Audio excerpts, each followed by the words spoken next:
Green Marketing Concepts. Chapter 1. An Introduction to Green Marketing Concepts. Green Marketing Concepts is an opportunity for your business to do the right thing and be rewarded for it. Trends suggest that businesses that don't identify as ecologically friendly or local in the next decade will risk being labeled as low rent or hopelessly out of date. Real and substantial economic rewards await those who approach ecological and sustainable niches with a sincere concern and good ideas. What exactly is IT?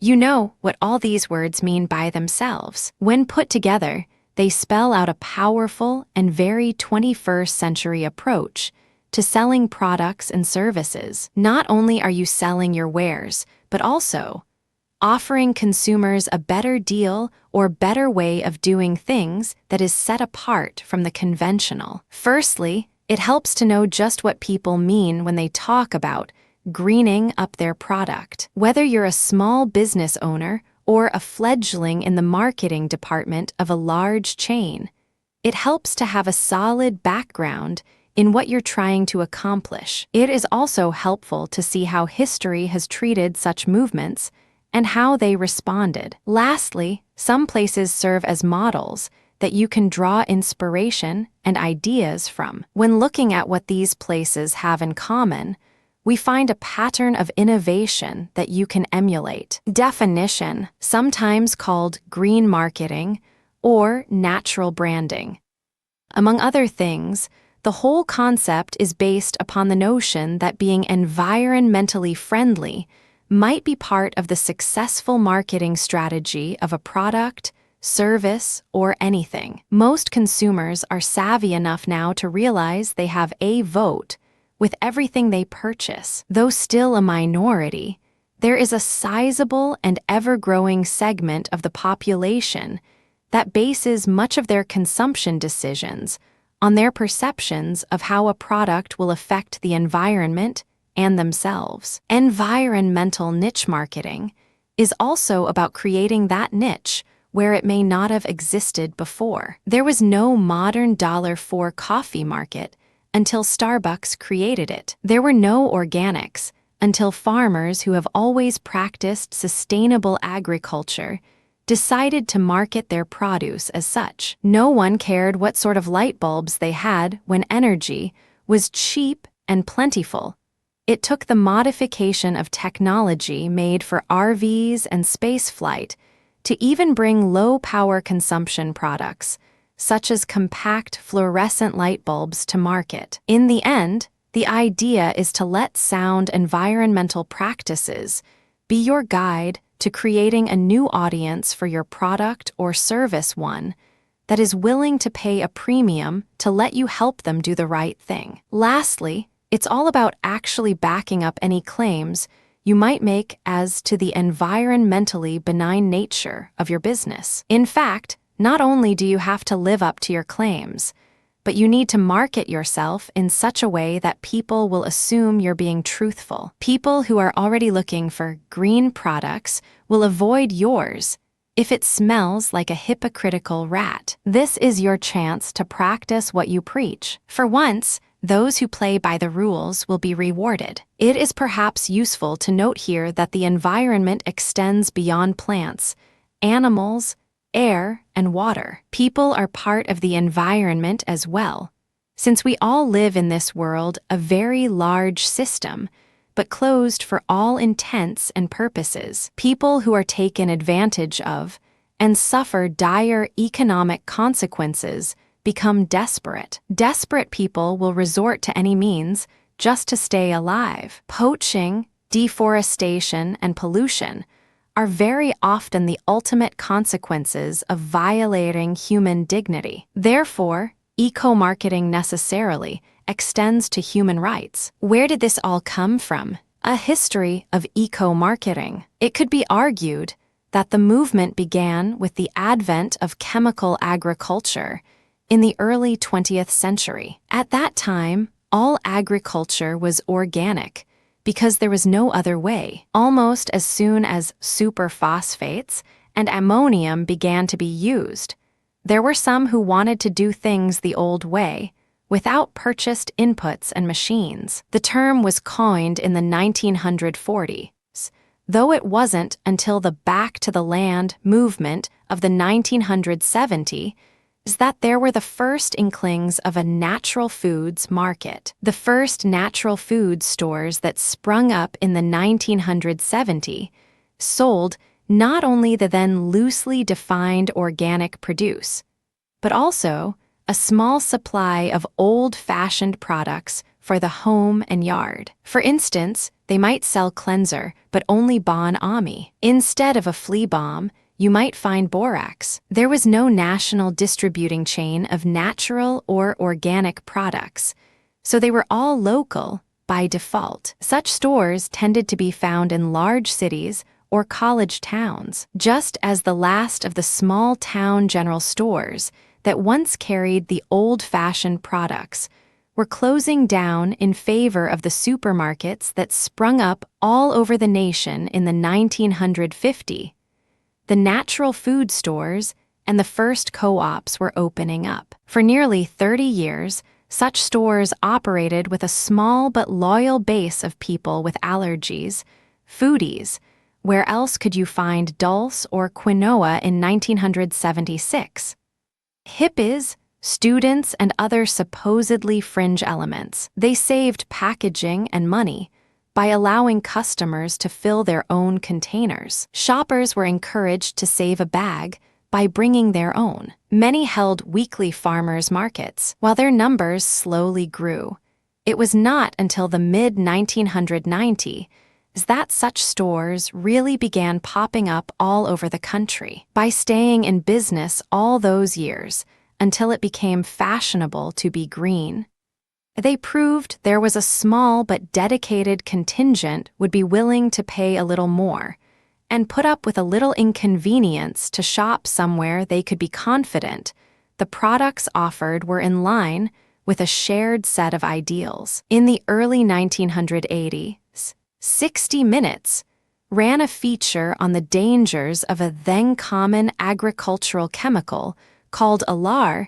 that was found in great quantity on the all-American apple. By that time, there were very few people not using chemical sprays on their apples, and when demand skyrocketed overnight for chemical-free apples, the orchards were not prepared. In a scenario to be repeated many times throughout the decade, a health scare of one sort or another would have the general populace clamoring to purchase natural goods. With far more demand than supply, unscrupulous people looking to cash in on the demand would offer substandard goods, or at least goods that might have been fine for the dedicated user. Either way, the consumers would get a bad impression of natural foods and go back to the supermarket. In the early 1990s, some large supermarket chains began to offer a few goods in bulk. At first, it was just granola and candy,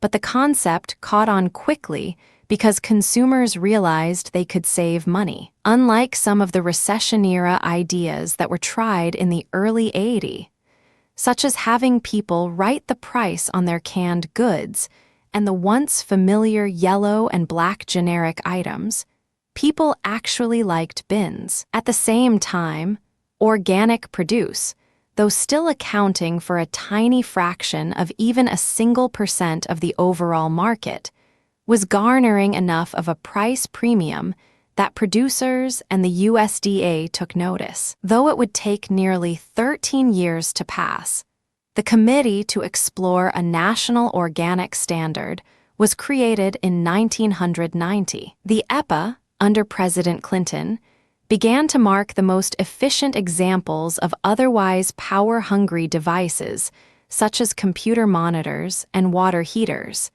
as being Energy Star compliant with an easily identifiable sticker. It was around this time, in the late 1980s and early 90s, that purveyors of other products began to realize there was a market for goods that utilized recycled materials, didn't use chemicals such as bleach or pesticides, didn't take advantage of exchange rates to take advantage of farmers in the tropics, used good old American ingenuity to create handy devices that allowed you to utilize a non-chemical approach to household tasks, cosmetics and personal care items without fragrance and dyes, cruelty-free cosmetics not tested on animals, and any number of periodicals and books on the subject. Emphasis on locality, or at least region, would save the cost and fuel of transport.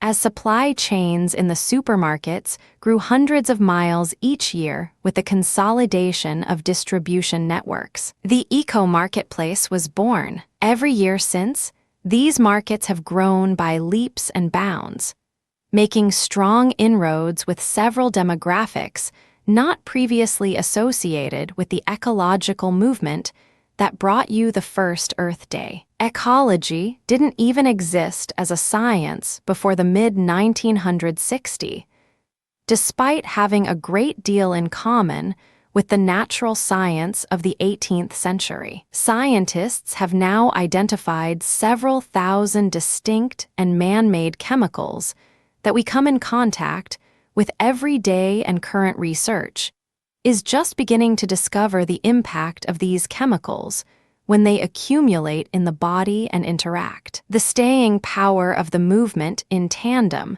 with the lifelong body burden of chemicals associated with modern convenience has made some people make an effort to change their purchase decisions. Making it easy for them to do so is the key. That the new localism movement now offers uniquely quality goods with a relationship is revolutionary. Labeling requirements that actually are bound by law to mean something guarantee consumers won't be taken advantage of. And while price premiums have fallen somewhat as some of the conventional players enter the wider green marketplace, people are still willing to pay more for what is perceived as a better product. Current state of the art, as we progress into the second decade of the 21st century, more products are being reformulated or repackaged as environmentally friendly. Even more than that, young people are starting their businesses with environment and localism in mind, choosing to make things that are real.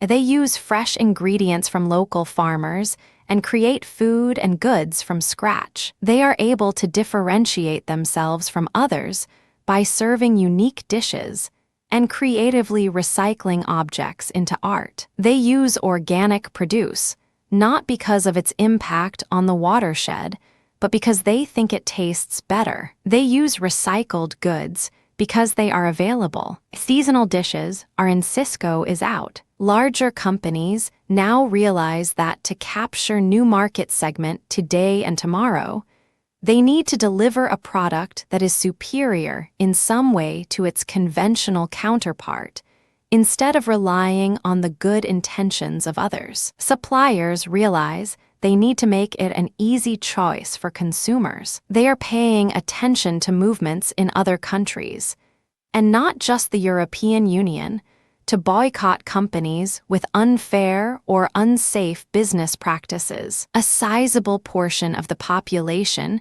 will go out of their way to avoid supporting companies that pollute their home countries, no matter where they are. Indeed, the trend in eco-marketing is to, in many instances, downplay the ecological aspect and accentuate the uniquely upscale nature of the product or service. Consumers still want to make a personal statement with their purchase decisions. The trend towards diversified product lines has reached a saturation point where instead, people want totally unique and handmade items instead of 18 kinds of taco. At least in the most developed world, what people crave is something real and authentic. Why select a milk chocolate bar from 100 foil-wrapped Cadbury's offerings when you can get a locally made 80% cocoa bar, wrapped in recycled wax paper and made with exotic distillate water flavorings and fair trade cocoa, hotbeds of eco-marketing activity. You might be surprised where some of this activity is taking place. Certainly in the same towns that opened up those first natural food stores 35 years ago, but also in small towns across the countryside that suffered a steady exodus of farm families and local business. Not only people that live in cosmopolitan European, EU, cities like London and Prague, but also villages in India and the Philippines that do not want to become beholden to foreign creditors. Anywhere people want to create a sense of place, it not only becomes necessary to protect that place from ecological destruction, but also to market what makes that place special to locals and tourists. In the media blitz to market differing product lines of various products and services as alternatives to the same old Doritos or cable TV. These advertisers may have been even more effective than they imagined. People worldwide have responded by forgoing multinational brands entirely and gone for the real variety of niche products. It just so happens these products are very often environmentally conscious as well. For good or ill, consumers are starting to see them as one and the same. Some of the most successful eco-niche marketing campaigns are unknown outside the hometowns they originate in. What they seem to have in common is a highly educated populace, be that formal higher education or a well-established community continuing educational program. They very often have well-organized social structures and community cohesiveness places that hold regular community meetings or street fairs are good examples. Communities with a large population of people in their 20s and 30s seem to also be those that have people who grew up in a world where there has always been a science of ecology. When such folks decide to start up a business, they are looking for a cheap and innovative approach to creating the products and services they think would be cool and currently don't exist. Places with large relative populations of women and children, as well as the now burgeoning populations of retirement-age baby boomers, are also very likely to consider organic and ecologically friendly products for perceived health benefits. Whether they actually exist or not, they're hedging their bets where their own or their family's health is at stake. Rationale: why should you consider making such a bold leap into what was once a fringe market? There are quite a few sound economic reasons to do so, in addition to the ever-growing list of moral reasons. You can save money, look good, and be good, all in one fell swoop. Reducing operational costs. At the heart of every move towards sustainability is conservation. Using less energy and fewer materials will save you money in the short and long term. As the price of oil goes up and up over the course of time, the cost of transported goods, yours and the ones you purchase, will go up accordingly. Historically, every time the cost of energy has increased, no matter what the source of energy has been, economies have struggled. It happened in ancient Egypt, and it happens today. By using fewer of those resources, you insulate yourself against rising costs and put yourself in a position to become the low-price option when the operational costs of your competitors go up more sharply than yours. Competing in global markets. If you do choose to ship your products to other countries, you may find rules and regulations pertaining to manufacturing and distributing are changing. For example, many countries are now forcing the manufacturers of electronic devices to take them back for recycling when consumers are done with them. If you want to do business in the EU, for example, you may need to provide some proof of your environmental stewardship. It is also useful to note that even if you live somewhere in the United States that does not subscribe to the global nature of environmental health. Other places feel differently. Even within the United States, there are plenty of places that require different labeling for products that are deemed perfectly safe by other states. California is a good example. If you market anything with a cord that came from China, it almost certainly contains trace amounts of lead in the cord's insulation. When electrical current is drawn through it, the heat may cause microscopic lead particles to aerosolize. As a result, your product must contain a lead warning label on the cord to be sold in the state. Some states and cities are outlawing products that contain trans fats or even certain agricultural products such as foie gras or veal. Your business may also be at risk if you continue to do business with countries and companies that pollute or have poor human rights records. Successful boycotts of South African products during the apartheid era that came to a head in the 1980s are widely regarded as being part of the reason the government finally collapsed. Decrease liability. This is especially important for companies that provide services for or manufacture durable goods. Companies proven to value money above the health and well-being of their customers can be taken to court and sued under certain circumstances. Cigarette manufacturers are a good example. It has been shown in court that as a class they blocked information regarding the deleterious effects of using their products. Whether people should have been able to figure out they were being lied to is not the point. They were found liable and eventually settled for billions of dollars. The lawsuits were unthinkable 40 years earlier, but when the political climate changed, companies still in business were held accountable. Avoid having to worry about whether people could hurt themselves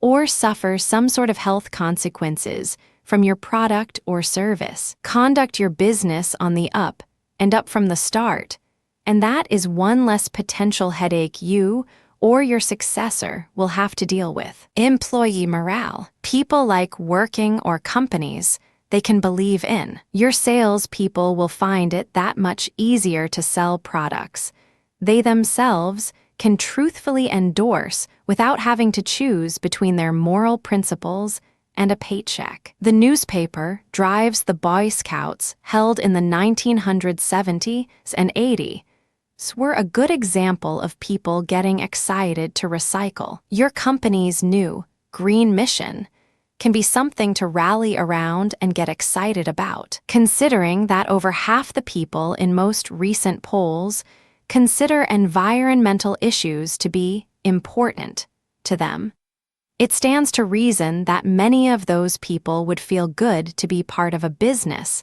that made it a priority to support causes they personally felt were important. Doing the right thing.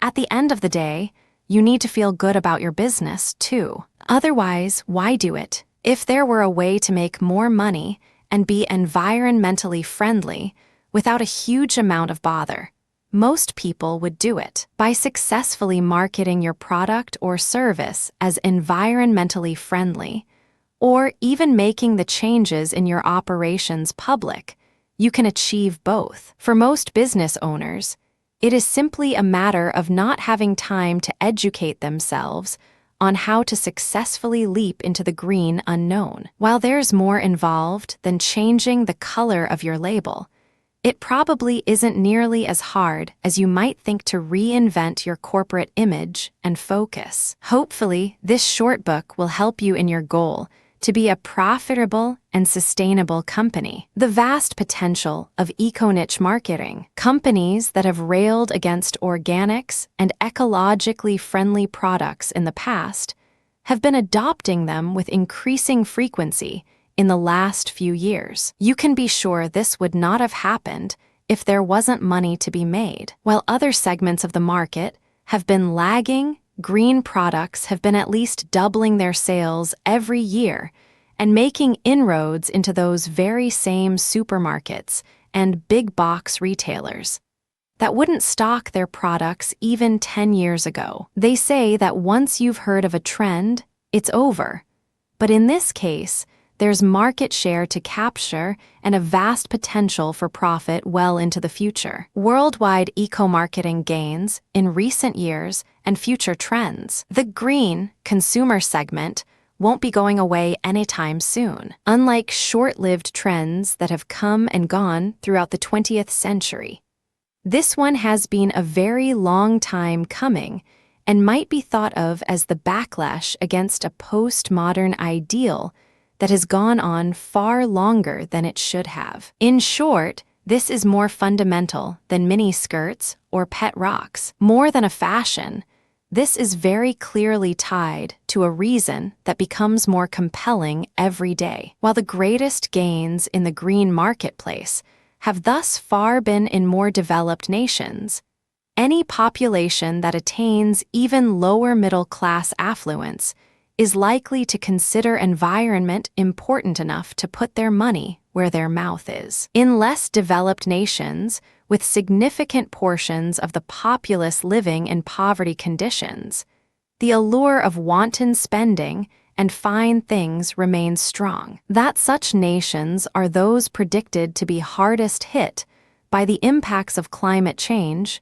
is a tragic irony. As one of the very few nations that did not sign the Kyoto Protocol, the United States has, in some important ways, fallen behind much of the rest of the industrialized world. EU nations that have seen the most obvious impacts of global climate change, such as Switzerland and Sweden, have been among the first to have a significant proportion of the populace seeking ecologically friendly alternative products and services. By the same token, less developed nations that disproportionately suffer the effects of pollution and flooding as a consequence of deforestation may be the most likely to adopt laws that require companies doing business there to adhere to ecologically sound practices. For instance, while China currently is making it very easy for polluters to flaunt laws already on their books,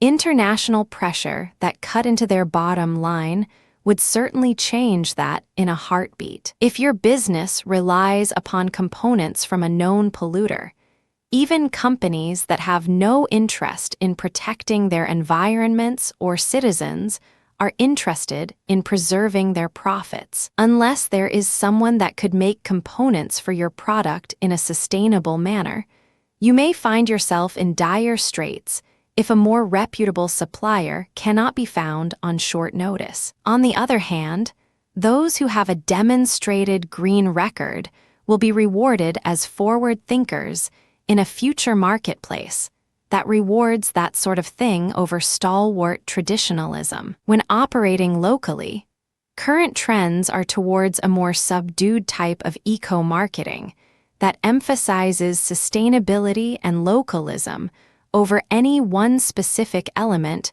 of ecologically friendly operations. Instead of talking about how organic the produce is, you can discuss your relationships with local farmers. In essence, the human element is in.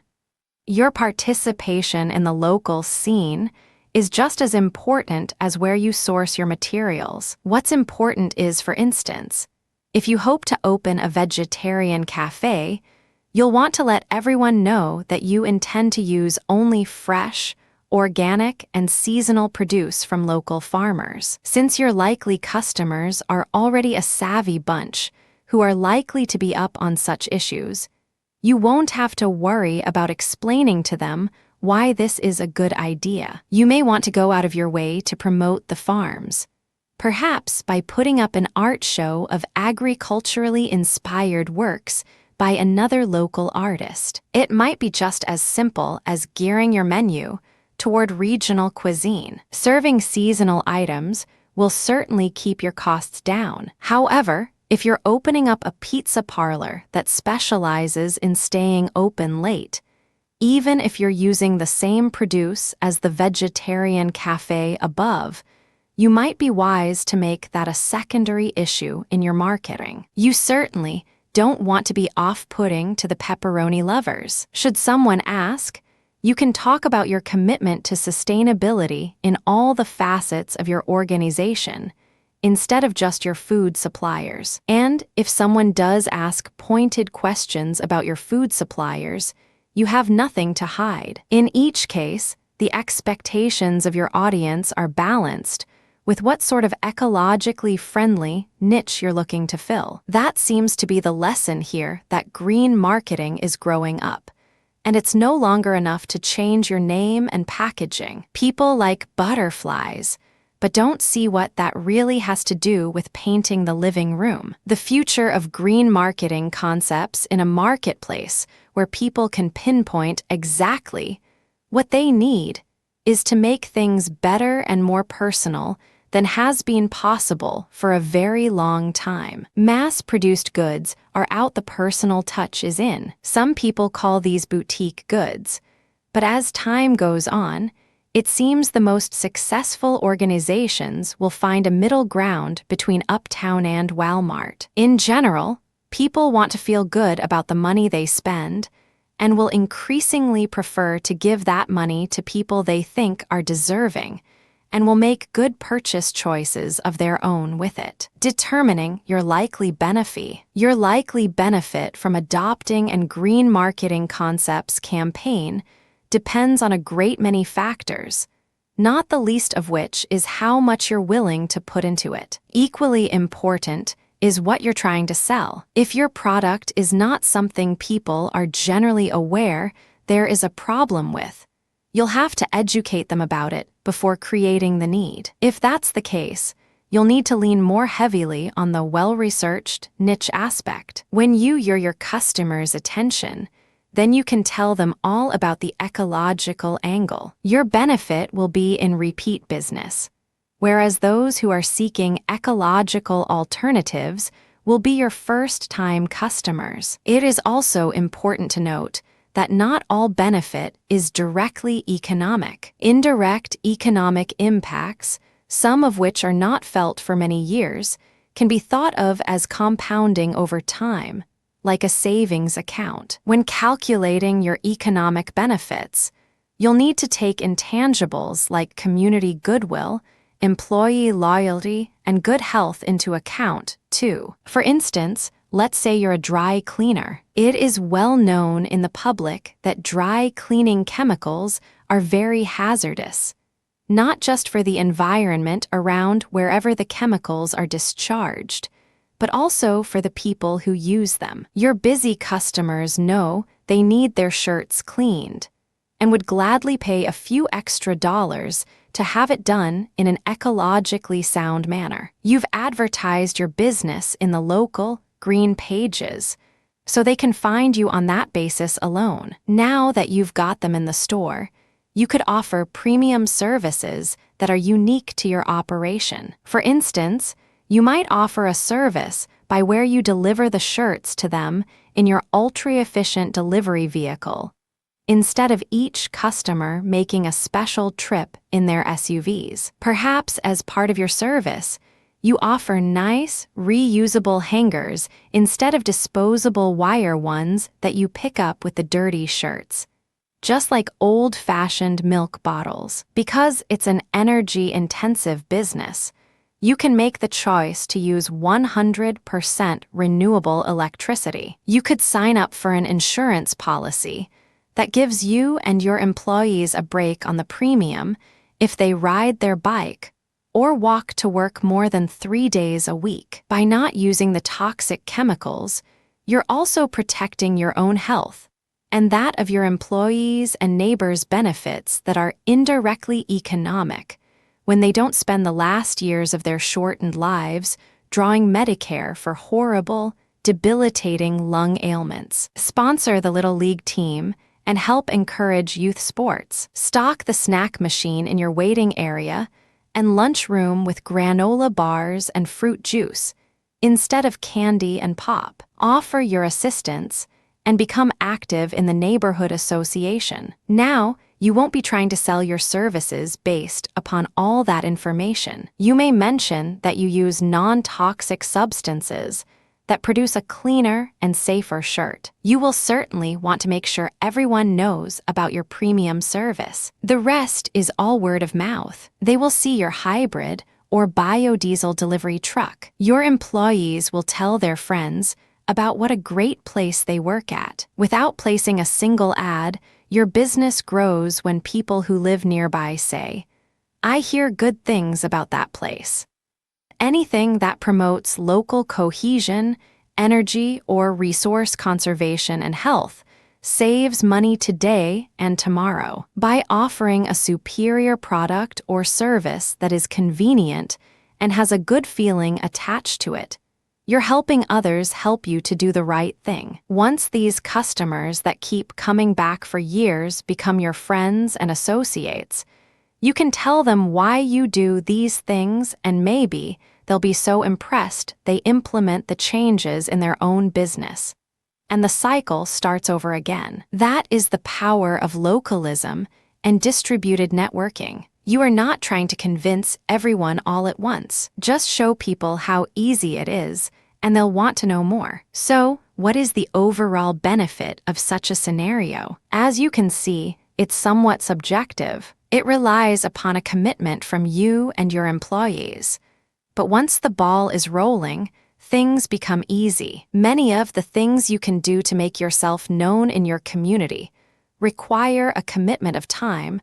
Rather than money, how much is your time worth? Is it worth more or less if you're doing something enjoyable, like helping serve hot dogs at the local adult kickball game? It might be useful to talk to other people in your industry, especially if they are currently pursuing marketing along these lines. They may be able to give you an idea of what does, and perhaps more importantly, doesn't have a high return on investment. If you're a pioneer, better yet. But you need to be prepared to take your changes one thing at a time to evaluate what is most effective in your particular sphere. How long is long enough to establish your ecological track record? Again, it depends not only on what type of product or service you're hoping to market, but also how you plan on going about that. The pressure to demonstrate an ecological commitment differs for a yarn shop and a manufacturer of washing machines. As a general rule of thumb, the longer your product is likely to stick around, the longer your environmental commitment will have to extend for you to be taken seriously. By the same token, the longer you've been in business without a commitment to ecologically friendly operations, the longer you'll have to do penance in the eyes of your customers. The greater the perceived ecological sin, the longer you'll have to keep up your new commitment before people will seem to respond in a positive manner. This can last for as long as a few years in the case of very large businesses, such as public utilities that may have a certain amount of public scorn to deal with just because they are the only game in town. This seems to hold true unless a new generation has just taken the business over. Then all is forgiven as long as you make the generational nature of the transaction known. Otherwise, if your company is a startup, your slate is clean. In that case, you simply need to make sure you don't exhibit any contradictions in your packaging. For instance, if your product is billed as saving paper or plastic somehow, distributing it in blister packs seems a bit incongruous. By the same token, a service that claims to help customers save fossil fuels probably shouldn't show up driving a Hummer. Small inconsistencies are forgiven, but large or obvious ones are hypocritical and easily spotted by a discerning public. The principles you must live by, reasonable or not, portraying yourself as an ecologically friendly purveyor of niche market goods or services, carries with it the connotation that you do business with an uncommon integrity. In reality, the same values that pervade any other sort of business are found in roughly the same proportions in so-called green or natural businesses. Despite all evidence to the contrary, when the public finds out such a business is slightly less than truthful or even playing fast and loose with the facts, the backlash will be disproportionately harsh. Perhaps it's a consequence of the disappointment people feel no one likes being a dupe, or even more likely, it's the way the conventional competition jumps on the pile when the slightest whiff of scandal is detected. It may not seem fair, but that's the way it is. Protect yourself by choosing to operate with the highest level of integrity from the get-go. If you make it your mission to never disappoint your customers and clients, the odds are pretty good you can spend far less time performing damage control than your competition, freeing up more time to make money. If you're going to go green, do it right. Liars will be detected. Be honest no matter what. From all the long years of being a fringe movement without widespread support, if there's one thing the dedicated green segment of the market has in spades, it's an investigative network. Sneak a little horse hoof in your supposedly vegan marshmallows, and you can be sure it will be found out. If not now, later, and the smackdown is going to be hard. Most co-ops, for instance, won't carry foods they can't verify the integrity of, not known for having a very good sense of humor. These folks do not take kindly to companies that make nutritional yeast on one side of the factory and make animal testing restraints on the other. While an extreme example, don't think that having the companies under different names will keep you from being found out. Your attempts at subterfuge or dancing around the issue will just make it worse. It is imperative that you approach all your dealings with the utmost in honesty. Even bending the truth a little bit is verboten. Even if the news isn't very good, people can forgive a company that's trying and is willing to admit it. People actually really like to forgive as long as you approach it with the proper humility. Just ask anyone in public relations today's disaster might make page 6, while yesterday's cover-up will land above the fold. Misleading campaigns lead to disappointment. Your product or service is already great. Why embellish? Making exaggerated claims as to the effectiveness or quality of your product is tantamount to lying about it. This is a surefire way to ensure you don't have repeat sales, and in the end, that is the goal of green marketing concepts, establishing a mutually beneficial relationship where both parties trust each other to be working toward the same goals and ideals. When products don't perform as billed, you also run the risk of not only turning consumers off on your product,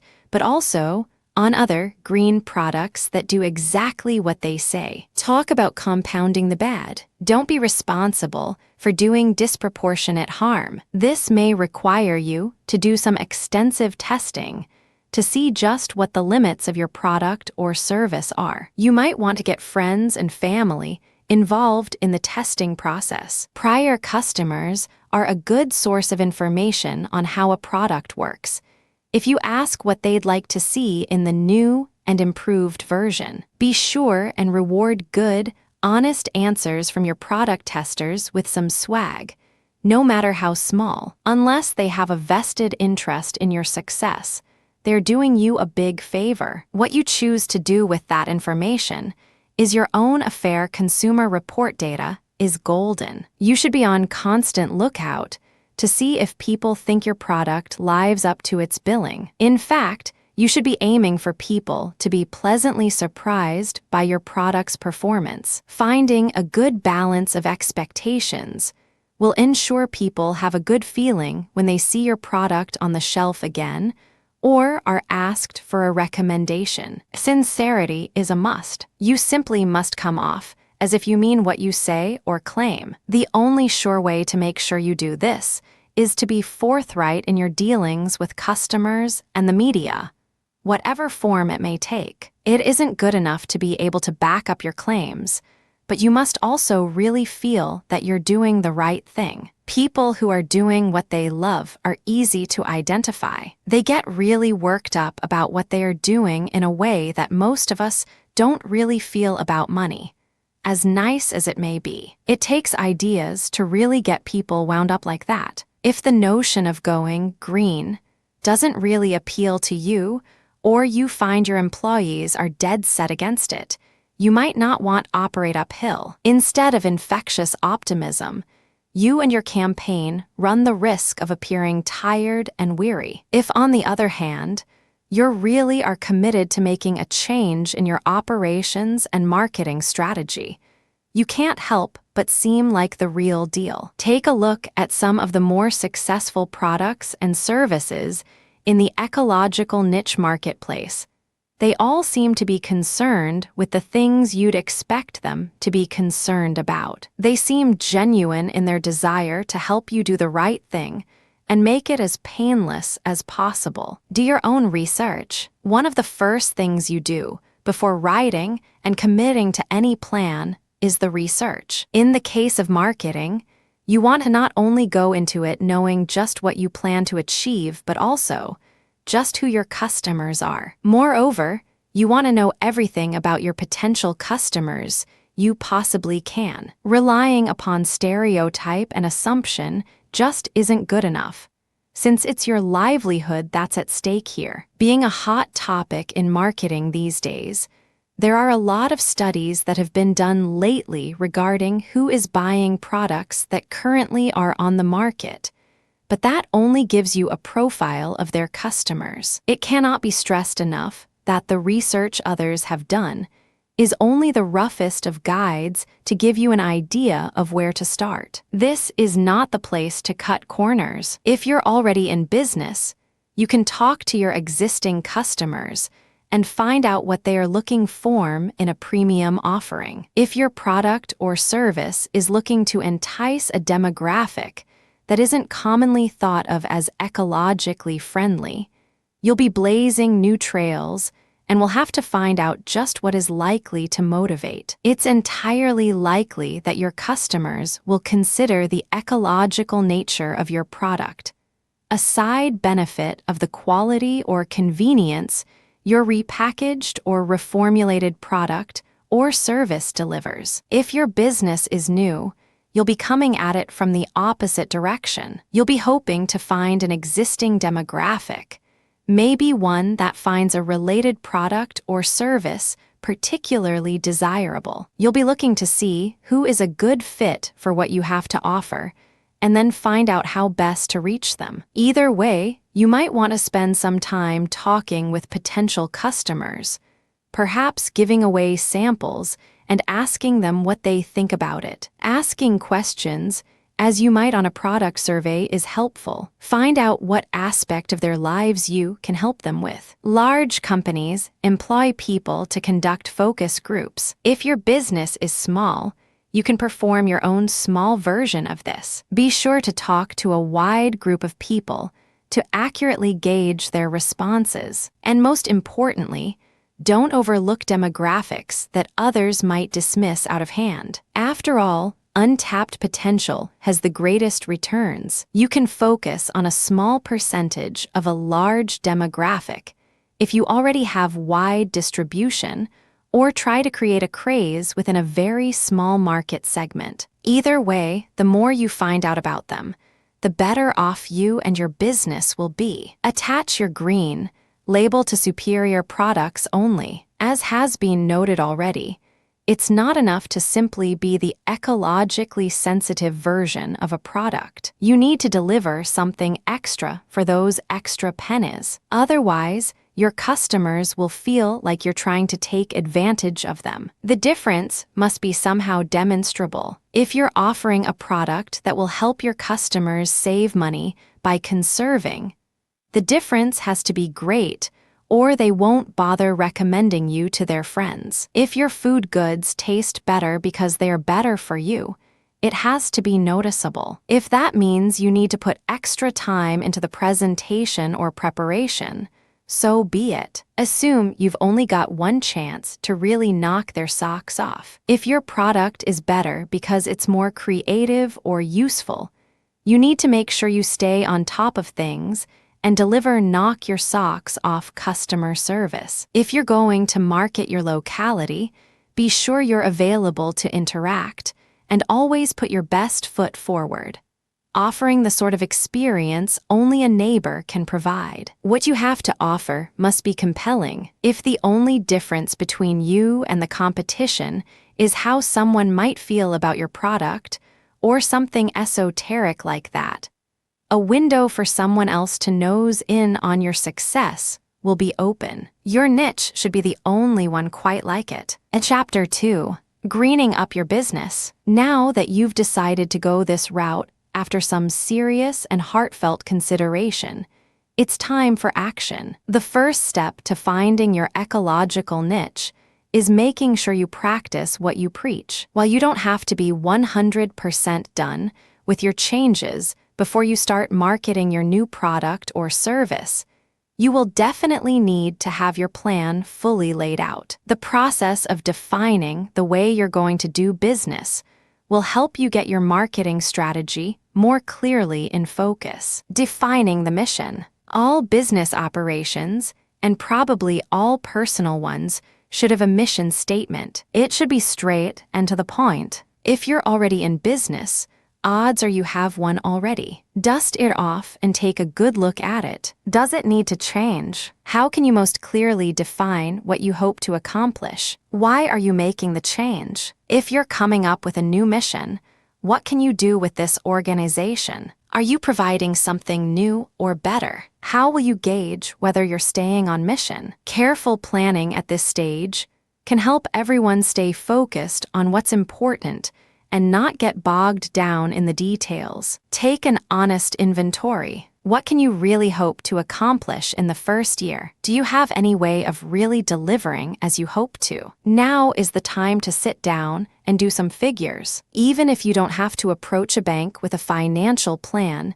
you'd better have one. How many organic veggies can you put on each pizza and still make enough profit to keep up with the level of service you've determined is ideal? Get out a scale and a calculator and find out. This is research and development time. Since you're not going to compromise on quality, something else may have to give. Are you in an industry where your movements are constrained by market or regulatory forces? Will you be constrained by operational capital? Not only should you plan out your best-case scenario, but you'll also need to figure out what you're going to do if everything goes wrong all at once. 2. Don't make all your changes or put all your sales eggs in one basket until you know you can keep things going if your potential customers don't respond right away. Can you really do this? All the ecologically friendly practices are for naught if your business folds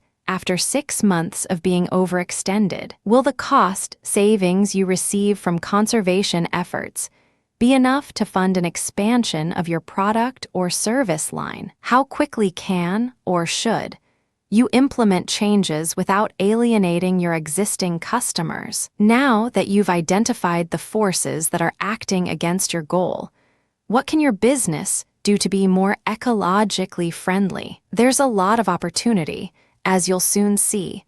Much of it can have an impact on your bottom line immediately. Make a list of clear and attainable goals. The rules for personal goal setting are applicable in a business situation. You need short-term goals that you can attain and cross off your list, and some long-term goals to keep you hungry. They should be stated as concisely as possible, so there's no ambiguity. Since this is a business operation, you'll need to establish some clear benchmarks. This may be in terms of cost savings, milestones in your plan, or even money earned. Figure out what these will be ahead of time, as you've deciding what green will mean to you. Make sure your employees are behind it. All but the smallest startups will have an employee or 2,000. The success of your new initiative will largely depend upon their support and cooperation. Now is a good time to get their input on how your initiative will be received by the workforce. Solicit ideas from them. They might have given this a great deal of thought already. Spending 40 hours per week on a given task allows most people the opportunity to gain insight into its nuances. While some of your employees may be 100% behind your eco plan, others may need convincing. This is an opportunity for education and motivation. If there's one thing people hate, it's being forced into doing extra work for the boss. Most recent hot idea. Don't force it. Find out what they have in mind. You may discover some fresh ideas you hadn't thought of. Of course, you're still in charge and have the final say, but this is a good chance to gauge where you stand in the process. Having spent some time outlining exactly why you want to do this, you'll be in a good position to answer any questions they might have. If you do have employees that are, for some strange reason, vehemently opposed to your plan, find out why. Just because isn't a sufficient answer, and shoulder shrugging won't do. If they still refuse to cooperate without reason, you will want to make sure they are not in a position to make extra work for everyone else with their bad attitude. On the other hand, if they do have legitimate concerns, now is a great time to address those fears. Anything you can do at the earliest stages of greening up your business to get everyone on the same page will be invaluable in making sure the plan goes smoothly. Creating a timetable for agreed upon changes. Along with setting goals, you'll want to make sure you keep things moving on pace, too. Once you've gotten a feel for what sort of support you'll have, you can make informed decisions about how quickly you want to jump into the changes. Make a list of clear milestones and when you'd like to have them in place. For instance, let's say you want to make sure there's 80% compliance in recycling paper products in your offices after 1 month. If it's just you, that'll be easy. If your organization is much larger, you may need to enlist the help of someone else to keep tabs on your company's progress. It is probably wise to assume that the larger your operation, the longer it will take to make changes. A car can stop on a dime, but a long train takes a mile. Be realistic. If you're just starting out, you no doubt have all sorts of plans on some type of timetable. If there are things you need to grow to be able to afford, it might be best to build some slack into your plans. Slack doesn't mean indefinitely delayed, just a bit of a range. Should you find that you're not making the timetable you've set out for yourself, there's no need to panic or decide that you might as well give it all up. It's just a guide to give the goals you've already outlined some urgency. Simple things anyone can do. Your employees have the power to make a big difference in cost savings measures. While all the big stuff gets routed through your office, they are presented with opportunities to be green every day. Help them by making it easier to work green than not. If, on the other hand, your business is still very small, your employee is sure to be motivated recycling. Everything we use has to grow or be dug up, processed, packaged, and transported before we can use it. Recycling ultimately eliminates the need for the first step and avoids filling up holes in the ground with things that can be reused somehow. Most cities and waste disposal services offer free recycling because they don't have to manage nearly as large of a dump or pay fees to use one. Recycling is also a business where people can make good money for the raw materials they recover. This first step that comes to just about everyone's mind is probably the easiest. Most people are familiar with recycling cans, bottles, office paper, cardboard, plastic bottles, and paperboard, like cereal boxes. Most municipalities provide an easy way for people to recycle such things curbside. After 20 years, most people are familiar with these sorts of recycling as long as there are enough containers around and they're clearly marked. If you're just beginning to recycle in earnest, You might want to take some time to show people how everything is done and why, so they remember. Some things are tougher to place than others, though just as reusable. Some things are hazardous and can't be put in the trash can or dumpster. What can you do with plastic bags and packing peanuts? It turns out that just about everything is recyclable, even if it isn't picked up at the curbside. Even old computers can be taken and refurbished for use.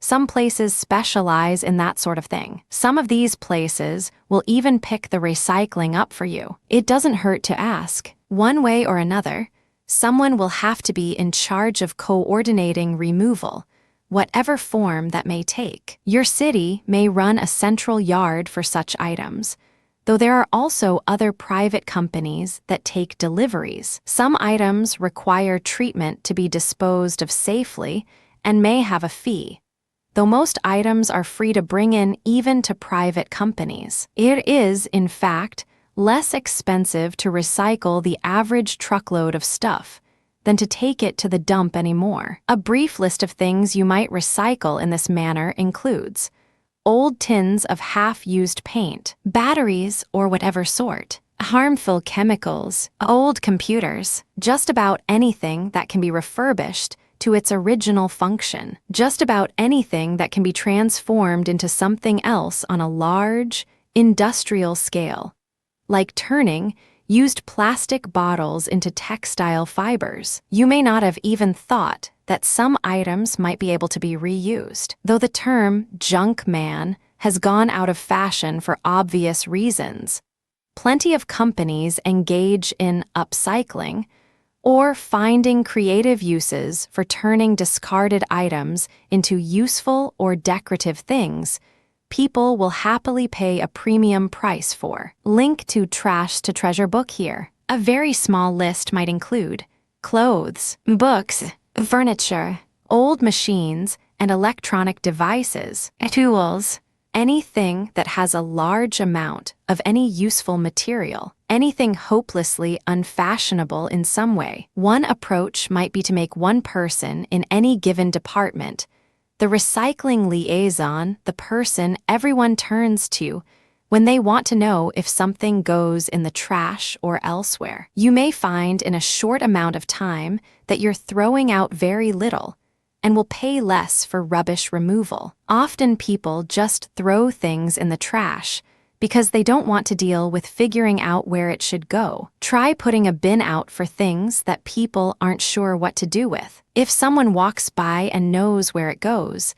they can help by moving it to the right bin. And last but not least, never underestimate the power of the free bin or social network posting. Bits of scrap would disappear like magic. Don't put a free pile anywhere dangerous to be standing or parking near. If your business is in a very heavily urban area, try not to keep things out too long, or you may find impromptu homes sprouting up nearby. Carpooling and mass transit. Getting cars off the road isn't just good for the other people who are still driving. Fewer roads, less carbon in the atmosphere, less political pressure and warfare with energy surplus nations, fewer required materials to be dug up, and of course, less gas to buy and pollute. You can't deny the impact of everyone driving their own car to work every day, usually as the only passenger. If your employees are coming a long way or live very near each other,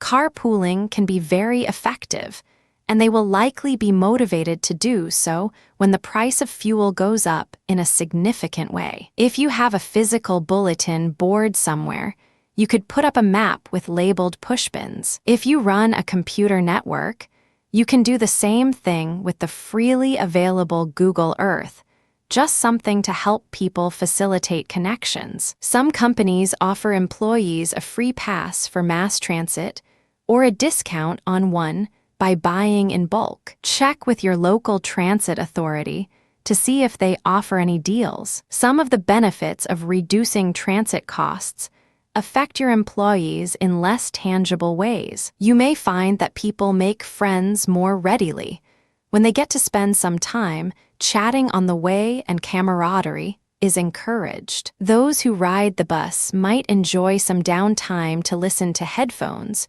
read a book, or even work on the laptop and come in relaxed. Offering flexible hours often makes it much easier to accommodate a variety of ways to get to work. More on this later. Reducing paper waste. If you have any sort of office, you've got some extra paper. Even if you can recycle it, it's still getting expensive as the cost of cutting down and processing trees climbs. Even better, use less of it. Companies that find themselves shredding a lot of papers can use the well-mixed shreds as packing materials. Paper that has been used on one side only is more likely to be used again if pre-cut into 4 or 6 pieces that can be picked up like a Post-it pad. You can make poster tack available for people to use their recycled notes in 3 dimensions. For those who spend a lot of time reading reports,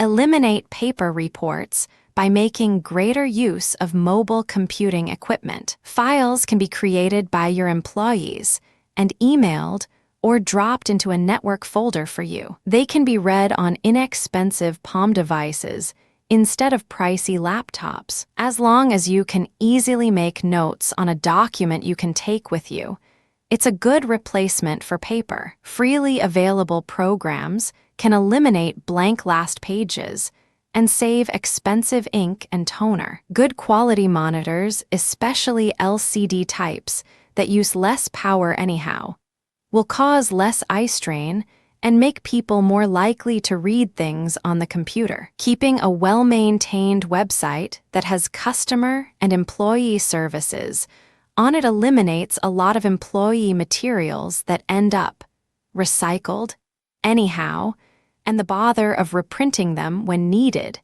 and keeps you from having to print nearly as many brochures and flyers. Bringing lunch. You might be surprised to know how much waste is produced when people go out for lunch or get takeout to eat at their desks. This segment of the waste generated by end uses has grown tremendously in the last decade. By providing a kitchen, you give employees the chance to have a hot meal and not necessarily leftovers in the microwave, though that's a good start. If people are able to take advantage of a flexible lunch schedule, they can choose to eat communally and take advantage of fresh cooked food. Providing filtered water will keep people from buying water and creating plastic waste. It is also useful to make sure everyone takes a nice long lunch, or at least make sure people don't eat at their desks. People are that much more likely to actually sit down to eat somewhere else,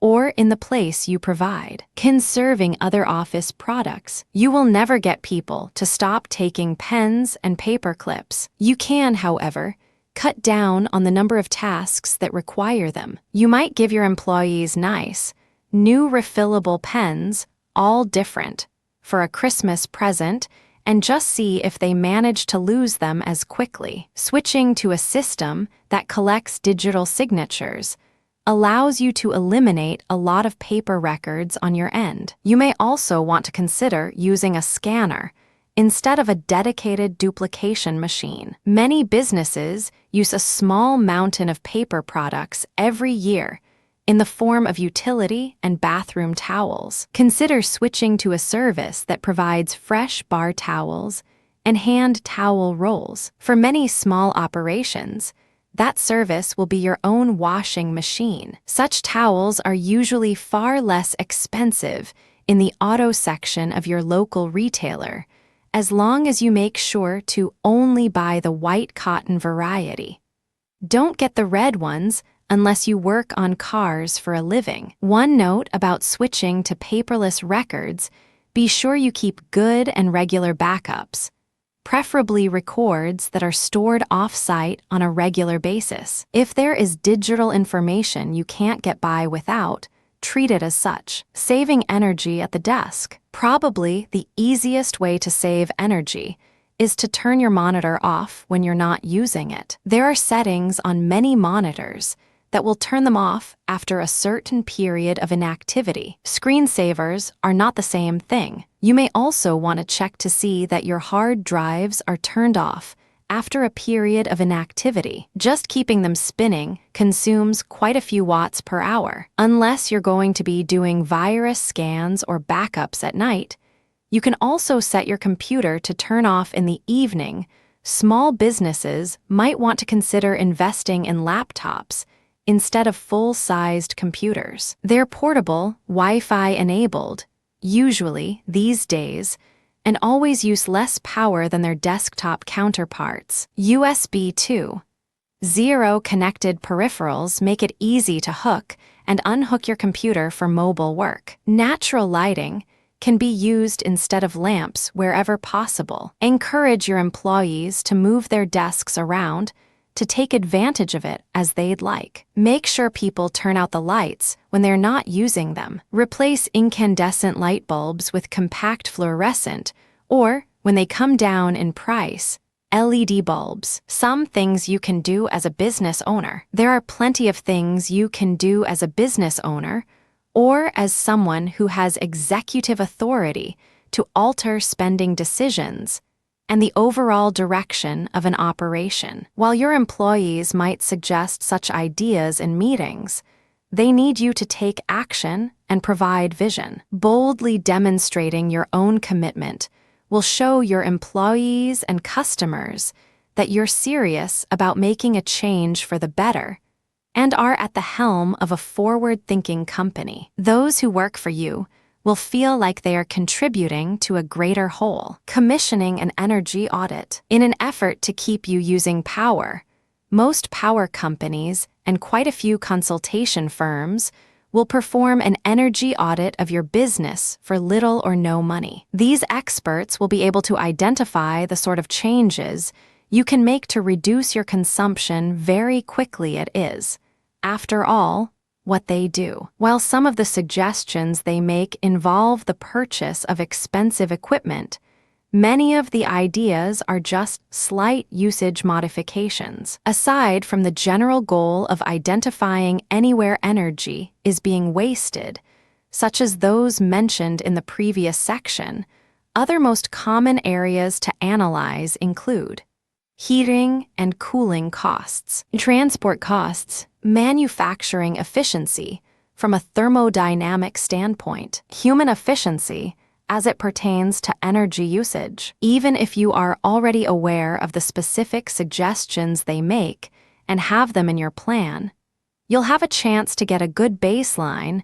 They won't necessarily be able to give you advice with regards to changing your product or service to reduce point source pollution, nor will they be qualified to address your move to eliminate the use of questionable chemicals, much less how to implement these changes as part of a marketing strategy. They will, however, be able to give you a feel for whether your changes will be worthwhile ones and maybe make suggestions as to the best way to go about it. Renewable power commitment. In a great many markets, you have the option of buying your power from renewable options, be they fish-safe hydroelectric, geothermic, wind-generated, or solar power. It might be just as easy as getting online and filling out a form. Such options are competitively priced with conventional coal-fired operations these days,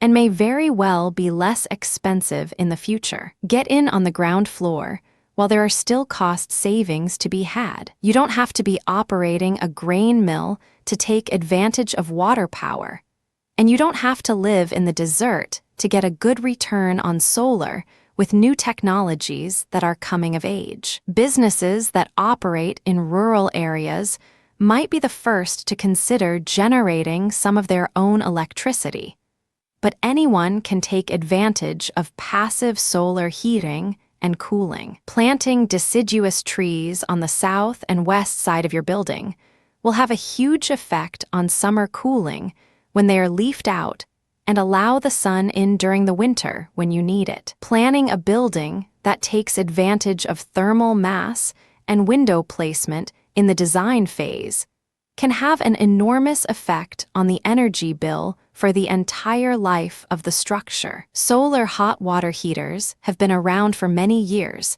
and can work in even quite cloudy environments. This option is probably most useful for providing hot water for employees and customers to use for washing rather than a certified production kitchen. Producing your own electricity is still quite a large investment in panels and batteries, but in remote locations can find small-scale applications very useful, such as powering pumps and signs. As new technologies come online and allow you to sell your power back to the electrical grid, these options will become more feasible for urban and suburban businesses. Other types of power generation are in the works, such as wave power for coastal communities or the tantalizing goal of workable fusion, though the latter is still several decades off. Suffice it to say that as the price of energy increases, as it undoubtedly will in the relatively near-term future, the demand for renewable power will increase and stimulate investment in these technologies. Saving water. You can do quite a few things to reduce your water and sewer bill, as well as decrease the amount of wastewater that needs treatment. Agricultural operations use vast quantities of water for irrigation and are notorious for polluting watersheds with high levels of runoff fertilizers. As a result, many such operations have invested in water collection and treatment facilities on site. You don't need to be a farmer to take advantage of water reclamation technologies. For instance, if your building has irrigation, you can collect water from the roof and sinks for irrigating the landscaping. Some places have even experimented with eco-roof construction, by where ornamental and food-producing plants are grown on a living roof that collects and filters the water that lands on it through a carefully created soil profile. Some of the easiest changes are in how water is delivered. Install a small spigot on your sinks and a low-flow toilet to cut down on the fresh water that's wasted in regular use. Rewarding green employees. Everyone likes to be rewarded for their good work, and your employees are no different when it comes to coming up with good ideas and implementing changes. If someone is doing a good job, let him or her know. You could even make it a point to offer an award for the person who makes the greatest contribution to your company's ecologically friendly mission. Encourage flex time, part-time, and telecommuting. Imagine all the fuel and exhaust that would be saved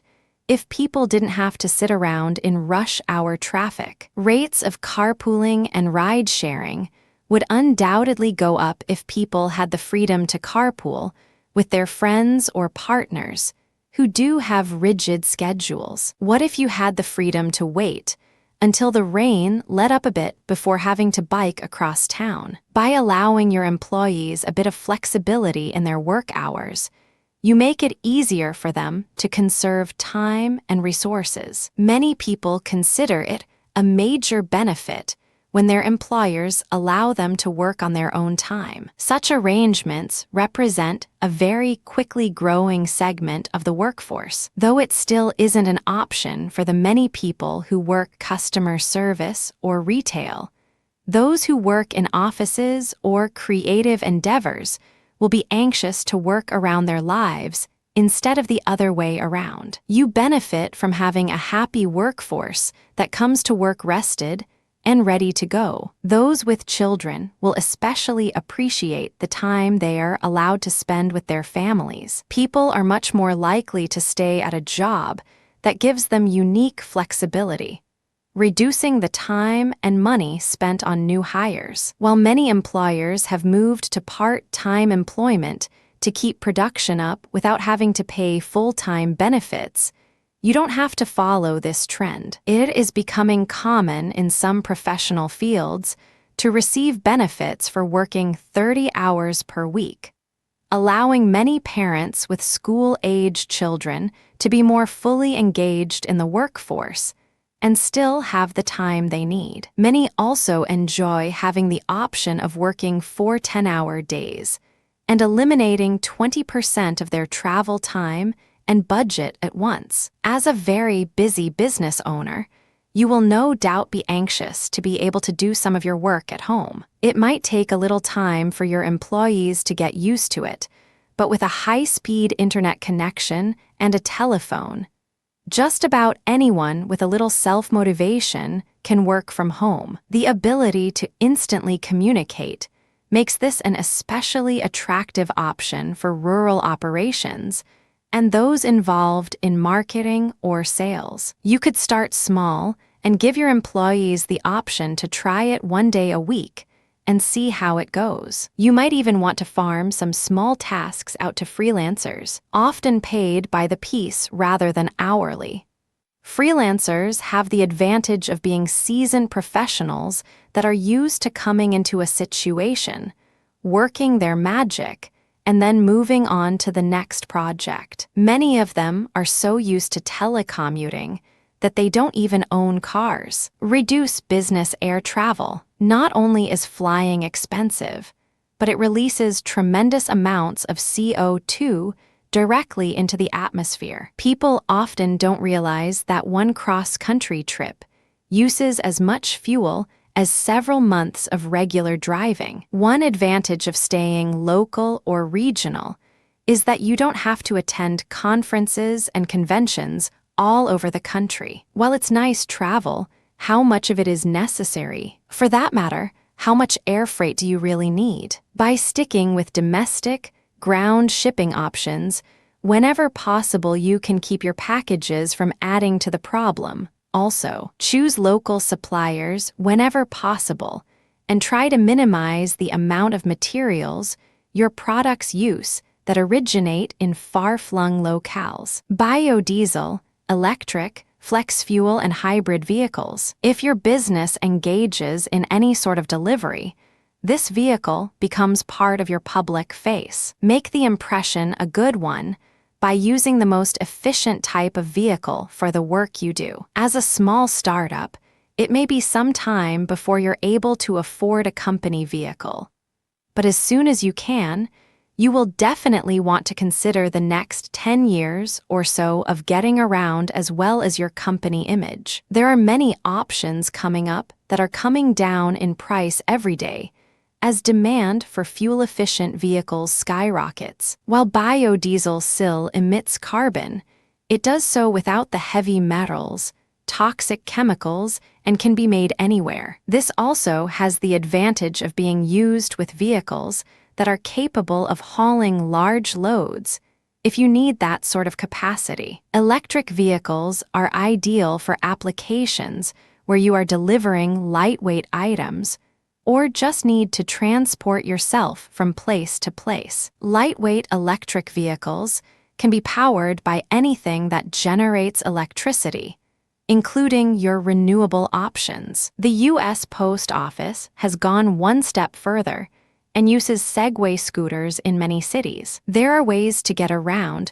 without hauling a ton of steel with you. Long-term changes and goals. If you're just now embarking on changing the way you do business or are starting up, you can't do it all overnight. These things are going to take some time. Once you've got your plan all laid out, you'll want to prioritize and determine what items should come first. Keeping on such a sweeping change in operations might seem daunting, but if you keep the eventual goal in mind, each step won't seem very hard at all. Reducing resource consumption. There are always ways to use less energy and stuff. Many of them are outlined above, but your imagination is the only limit to the savings you can enjoy. Keeping your employees and customers aware of the changes you're making and why will keep them from thinking you're just trying to be cheap at their expense. Instead, you'll be able to take that money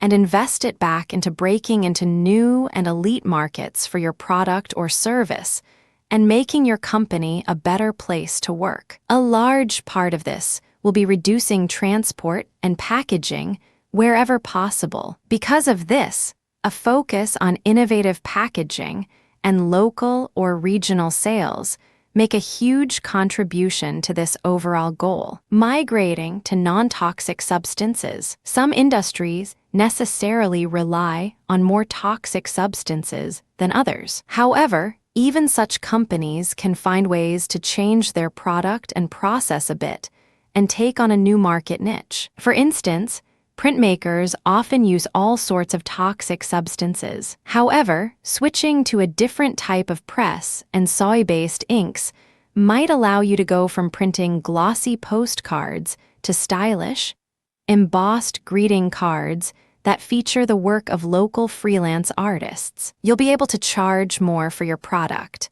and when it does finally decompose, it won't leave behind an icky sheen. Some companies don't currently have the option to adopt a different method because it doesn't exist. You are then faced with choosing between whether you want to try and figure out how to use another substance and get the same result or eliminate that product altogether. The latter can be a terrible option if your best-selling product is made out of baby seals or some such.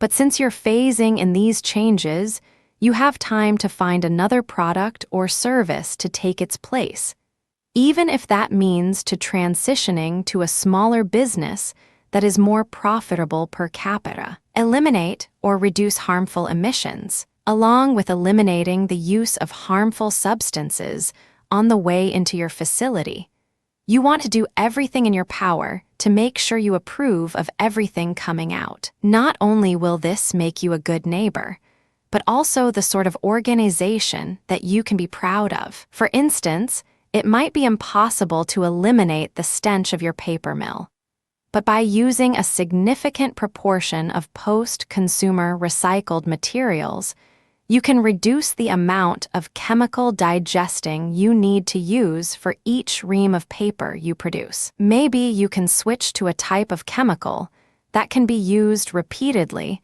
as long as you make an effort to collect it. If you're operating a large manufacturing operation, it is like that some agency is already monitoring your output, but small companies often operate without oversight. Don't let that be your blank check to toss marine pollutants into the regular rubbish bin. Make sure you are doing as little harm as possible, even if it's just a little thing they add up over thousands of businesses into a real problem. Maintain a useful and professional web presence. In the early days of the internet, when manufacturers first began putting sites up for everything from steak sauce to shampoo, there were a great many websites that seemed to just occupy virtual space. To this day, some companies that most need sites don't have them, while every little facet of the most recent Coke or Pepsi ad campaign has its own site. As a business that has a mission that is inherently part educational, you have a great deal of information to convey. It's a lot easier to give someone a card with your web address on it than to explain your company's mission and ecological innovations in any detail. Now that you've become a good corporate citizen, you get to show off any way you can. Local reviewers and reporters will probably go to the internet first to learn more about your company. It is always a good idea to make it easy for people to find you. In fact, looking things up online has become so routine for most people that it is very common for that to be the first place many turn to for information about products and services. That said, don't rush to put just any old website up. Don't pay your 8-year-old nephew a pittance to do it. What might have seemed a frivolous vanity project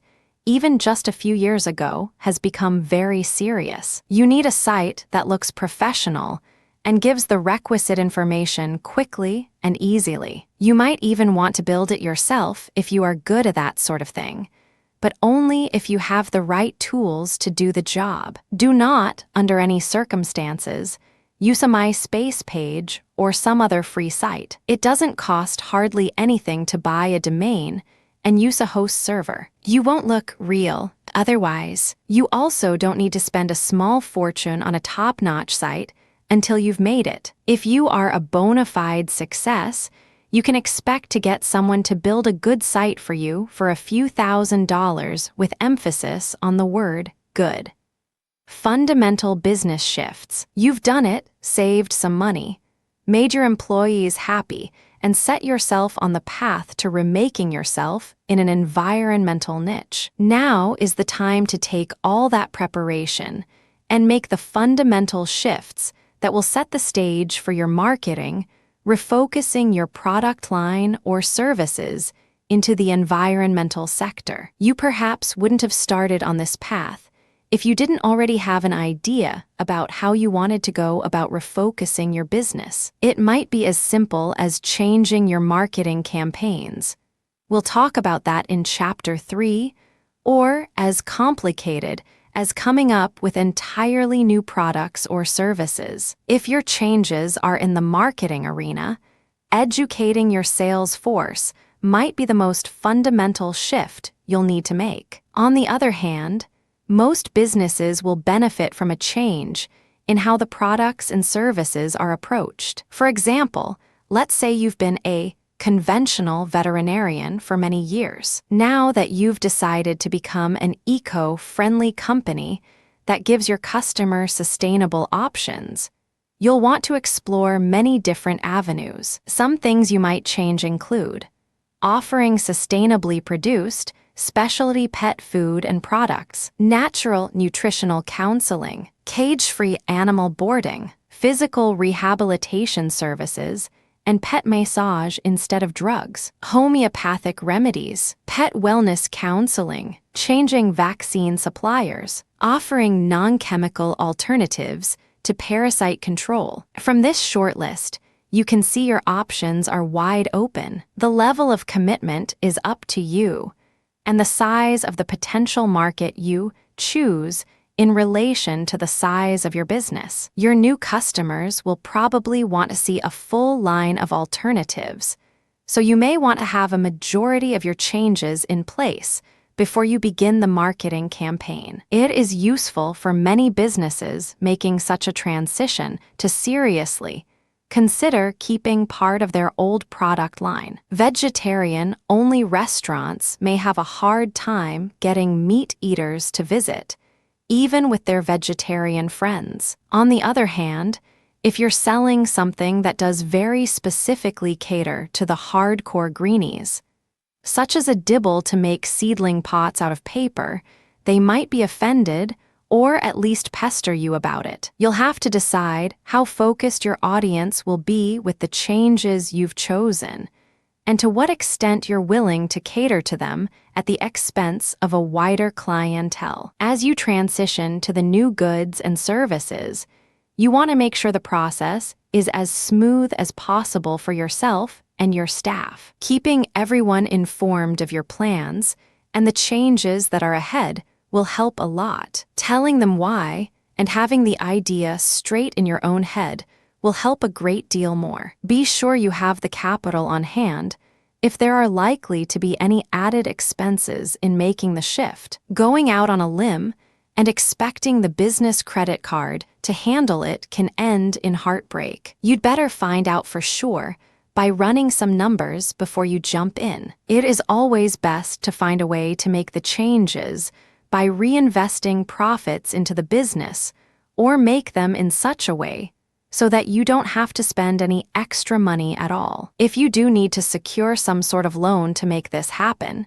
give yourself some time to find one with a decent rate and terms that fit your needs. For those just starting out, you don't have to worry about your existing customers or getting rid of old stock. You do, however, have to choose carefully. There are so many options out there. Not all boutique-type items are ecologically friendly, and not all eco-friendly options are fashionable. The gulf between these two extremes is wide, indeed. Foregoing traditional marketing strategies for low-impact alternatives. One great way to save some money is to try novel forms of marketing. This doesn't mean you necessarily want to get rid of the telephone directory ad, but you might very well want to consider it. You'll certainly want to change it. What you definitely want to do is carefully consider the benefit you get from traditional ad space, such as the directory, but also billboards, newspaper, magazine, and online banner ads. Each has its own merits that are best suited to certain types of enterprises. Many of the highest quality purveyors of goods and services rely on little more than word of mouth, but do a very good job of establishing a relationship with their customers in an effort to encourage word-of-mouth advertising. If you're really that good, this can free up a whole lot of capital to invest in quality materials and time. This is especially useful if your business decides to focus on a local audience. Even companies with a much wider range of focus can benefit by tailoring their campaigns to local markets, wherever they have a foothold and a local presence. Non-traditional types of marketing have been making very serious successes in recent years. Entire books have been written on the subject,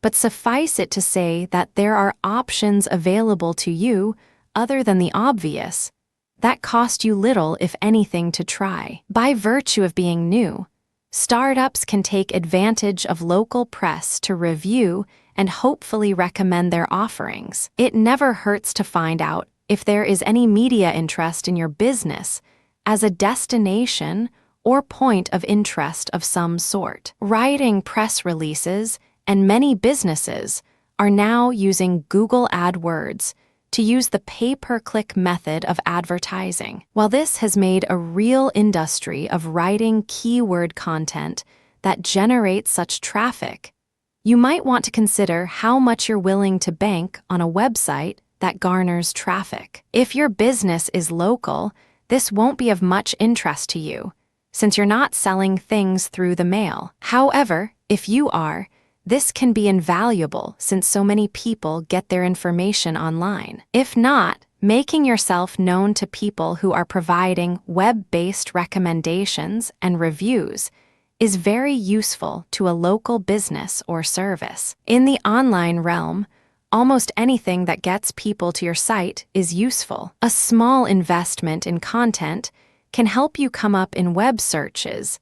As long as you have a website you can update with regularity. Giving interviews can be very useful, but you want to make sure there are links to your company site included in any such write-up. Coming up with something that other people will write about makes it that much easier to get the word out. Holding regular events of some sort are especially useful in getting on the radar of news sites and current events calendars. Don't be averse to dropping your company website anywhere it might be picked up online. As for low-impact marketing, online advertising consumes few resources in comparison to printing up flyers or getting a listing in a printed publication. Many of them now cater to green businesses or are printed in such a way to be more environmentally friendly. If you must print up flyers, do it on recycled paper. If you're going to send out postcards,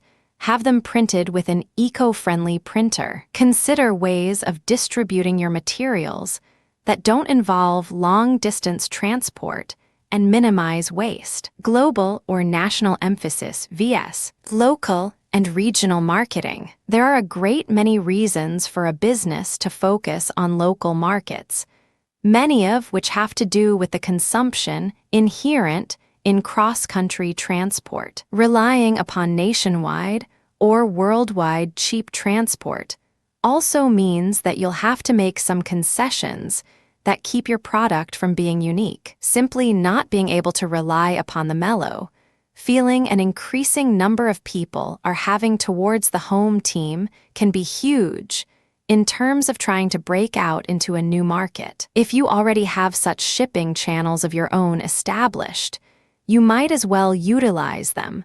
But by the same token, you might want to consider narrowing down your focus to really reach the sort of niche market you're looking to not just occupy, but fill completely. Unless the product you're peddling is so unique that your potential market is only a few thousand people worldwide, such as the total number of people who collect barbed wire or are members of the Steve Buscemi fan club. Anyhow, being the only game in town is where the most efficient use of niche marketing is. You in relation to the competition. Before you embark on your new marketing campaign, you'll want to check out the competition, if for no other reason than to find out if there is any. By getting a good idea of others' strengths and weaknesses, you'll be able to get a feel for what works and what doesn't. Don't just take their word for it, though getting a feel for what their campaigns are like can be incredibly useful. You're looking for an angle, a niche, that hasn't been filled yet. Let your competitors give you ideas about where to go with this bold new venture of yours. Assessing your competitor's stance. Is your main competition just as committed to sustainable business practices as you are? Are they currently marketing themselves as such? How can you take advantage of your company's principles to differentiate yourself from them? Before you enter any market, you need to evaluate your place in it. If there are already 12 companies in your small city that cater to expectant and new mothers who are interested in locally prepared, organic baby food, is there anything that makes yours different and somehow better than just getting it at the grocery store? Find out. Being the only one in your neighborhood or the only one that makes deliveries might be enough to capitalize on a large enough sector of the market that you can make some inroads to becoming the brand on the supermarket shelf, if that's what you want. If you have reason to believe that your competition is taking advantage of people by misrepresenting themselves, you can take advantage of that by very carefully letting the truth be known, as long as you're sure it demonstrably the truth. This is one instance where alerting the media might be useful,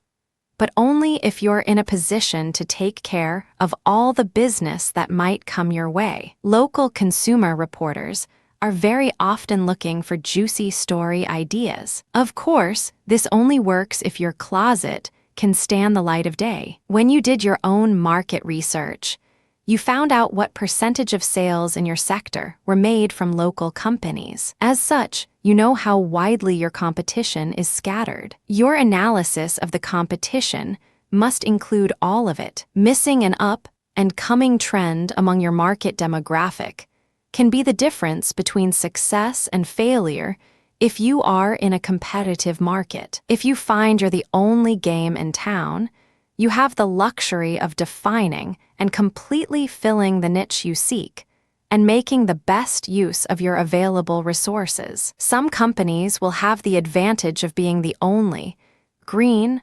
alternative in a segment. This allows you to make a more effective use of marketing what's uniquely ecologically friendly about you. There may be plenty of companies in town that put up gutters, but yours are the only ones made from recycled materials. That's useful and saves you a lot of discussion as to why yours are better. Making claims about you vs. them. If you're not the only game in town, you will find yourself being compared to the competition whether you bring it up or not. If your product is demonstrably better than theirs, demonstrating its superiority is all you need to bring that contrast into focus. It just becomes a matter of getting people to sample your wares. If the differences are more subtle, then you'll have to be careful not to slander anyone else, lest you start a feud or worse. If the competition does a very good job of filling your niche, you might want to consider what else about your business makes you green or great. It's not very often outside the cola wars that you even need to mention the competition. If you feel it's necessary, sometimes just giving the merest hint of the other company, such as portraying unnamed competition in their colors, is enough to give potential customers a pretty good conscious or subconscious idea just who you're talking about. Following a trailblazer's example, modern communications allow anyone with a connection and some time to learn how others have made their way in your field. If there's a clear path to success, by all means, follow it. You don't need to reinvent the wheel, as they say, even if you're the first company in Baltimore to offer bamboo flooring.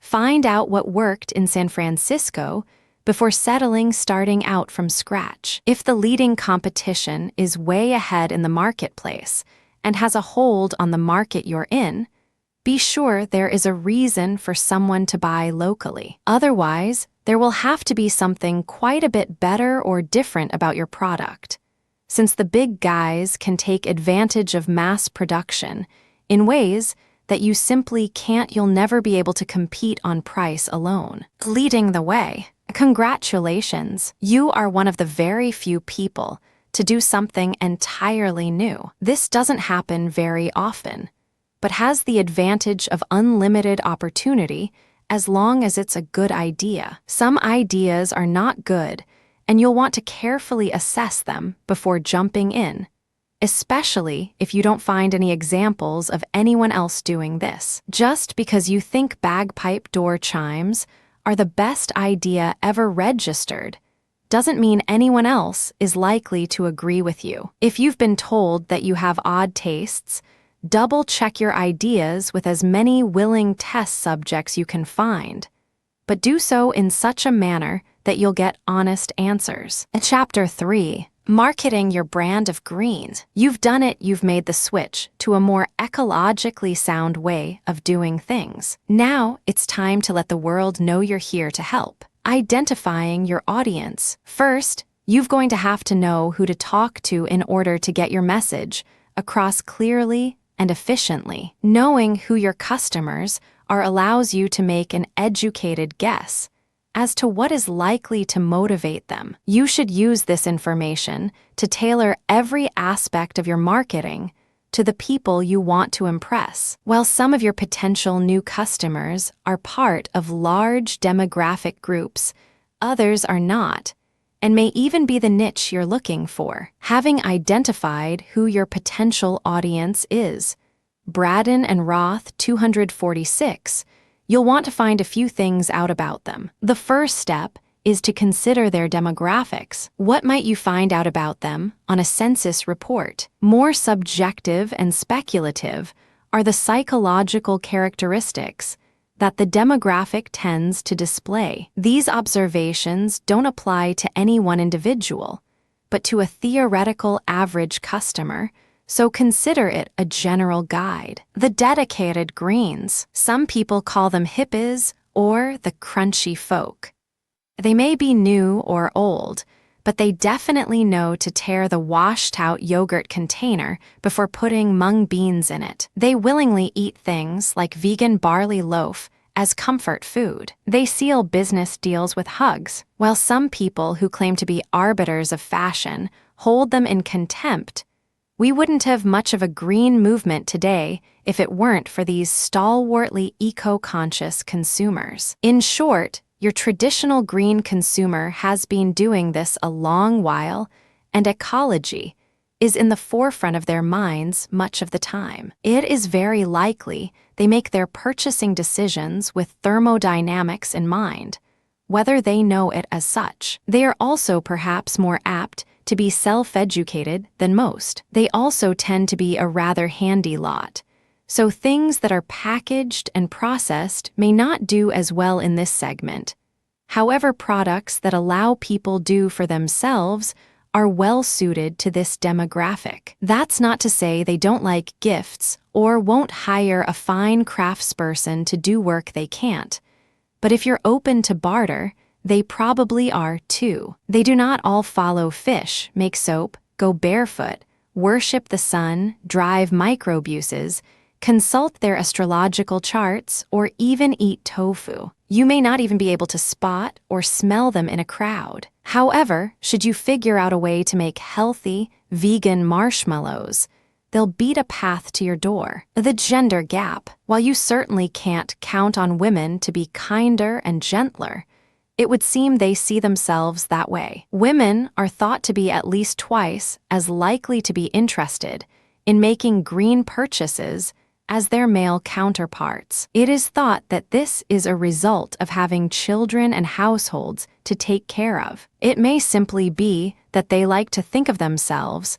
as the sort of people that care. The latter is data that's mighty had to come by, but they both seem plausible if the statistics are to be believed. If true, this segment is interested in value and safety, as well as convenience. Think about any mother of young children you know, and consider what her priorities are. While ecology is all well and good, of immediate concern are the health and well-being of the household and simple ways that allow a purchase decision to be the extent of the commitment. They want to set a good example for the little ones, but not at the expense of their college funds. As such, it's good to do whatever you can to remain as competitively priced as possible for this segment of the market. It is very likely that the average woman that makes green purchases works outside the home, has a family or household, and holds at least a bachelor's degree. Claims about the safety of a product had better be backed up with some facts, because they'll check. This demographic tends to stick with purchase decisions unless convinced otherwise, but are not beyond responding to interesting and new packaging. They are very likely to also make essential item purchases for their partners, the same highly wrought products and basic services that the dedicated green above might shun have an audience here. These women would love to have time to make soap or bath salts or hummus from scratch, but until something gives, there is just enough time for hummus mix or takeout/deli food. They are likely to give themselves treats. So gift-type items and non-essential services would do well to consider the feminine marketplace. Affluent households, even if ecologically friendly products and services are priced to be affordable these days, there is still a premium associated with such goods. There has been a shift in recent years from quantity to quality. Though no shift is needed for this demographic, that's always been their way. There is quite a range of affluence covered here. The demographic does tend to have at least one household member with an advanced degree. Quality and novelty motivate their purchases, as does convenience. Their time is precious, and they approach physical labor like tourists, if ever. When you have the money to buy many of the consumer goods you want, unique and new things appeal, as does anything that is handmade for them personally. Since the personal touch is one of the trademarks of localism, this market might be very well suited to your business. Let's say you want to make organic cotton clothing for women. Your dream of bringing bloomers back might not fly in this often socially conservative crowd. All bets are off in Los Angeles. However, if you make a very comfortable and slick-looking pair of pants that come in a variety of tasteful and natural dyed colors, you'd be on the right track for this audience. Add to that a service by which you go to their location, take measurements, and deliver their handmade pants a week later, and you might have a hit. Get a few of the influential people who others want to have lunch with to wear them, and get ready to do a lot of sewing. The same service-added approach can work for anything. These folks don't want to buy carrots. They want a personal chef to have their meals made and ready with organic carrots. The merely affluent may very well be moved by environmental appeals, though they probably won't have much time to talk to you to find out more. If very rich, they may be interested in environmentally conscious causes, because it's the fashionable thing to do these days. Appealing to motivations that are more personal is sure to work no matter what is fashionable. Sympathetic mid-income households, while most Americans consider themselves middle class, one real mark of it might be the willingness to spend a few extra dimes on the eco-friendly alternatives to the products and services they already purchase instead of always getting the cheapest thing on the shelf. Such folks will appreciate the personal touch, as it's what differentiates you from the nearest chain store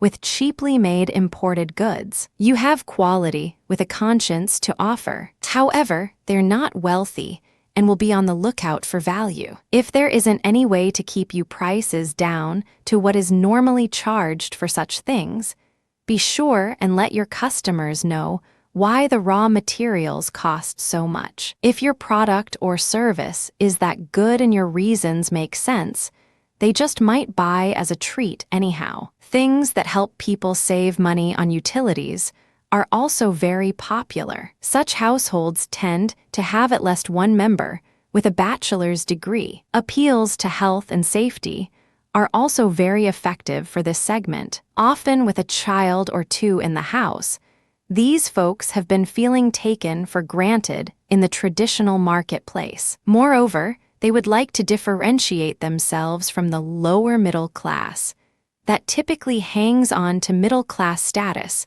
by going into debt. Let them know you care by tailoring and delivering the service they deserve. Youths, those who have grown up in a world where there has always been an environmental movement, are keenly aware of such issues. While they may not have had enough time to get all the facts or a nuanced view of the world, they are ready to try anything and can be very passionate about what they believe in. Your personal touch and efforts at education can turn this segment of the market into lifelong customers. Often the first time young people really begin making green purchases for themselves is during college. As such, this demographic very often is at least on their way to a bachelor's degree, often with an impressive debt load as a result. They tend to be childless and will often have plenty of free time to get involved in community events as long as they are fun. Appeals to health and safety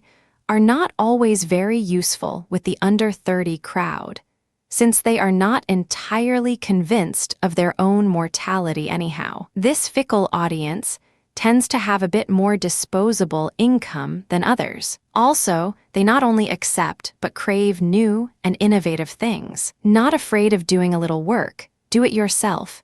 DIY and crafty products appeal, as do upcycled items. Not prone to their own nostalgia yet, this demographic is prone to latching onto your old nostalgia that you've updated. Customers you're sure to lose no matter what. There are always going to be some who have an aversion to all things even a little green. These people consider the idea of conserving anything to be an affront to their way of life. Such closely held beliefs are, by definition, not based on rational argument. There's little you can do to change it. While you can go out of your way to use emotional appeals to the national security aspects of oil independence and the like, you have to accept you're going to lose some people. It's sad, but wish them well, and maybe they'll come back someday when they realize how well you've treated them compared to your competition. Media professionals likely to review your business. There is rarely anything quite as sweet to a business owner as free publicity. You might be surprised how many people are interested in supporting your business by mentioning it in their ads. Every time you do something new with your business, you're an ideal candidate to be profiled. It is likely that there are journalists that specialize in covering sustainability issues. They may work for the Big City Daily, your local monthly neighborhood newsletter, or anything in between. As such, they are likely already educated on the issues of sustainability. Instead of educating them on why your business is doing worthwhile things, they'll want specific answers as to the exact nature of your commitment. The interview with journalists who are not specifically sustainability contributors may include a bit more of an educational background,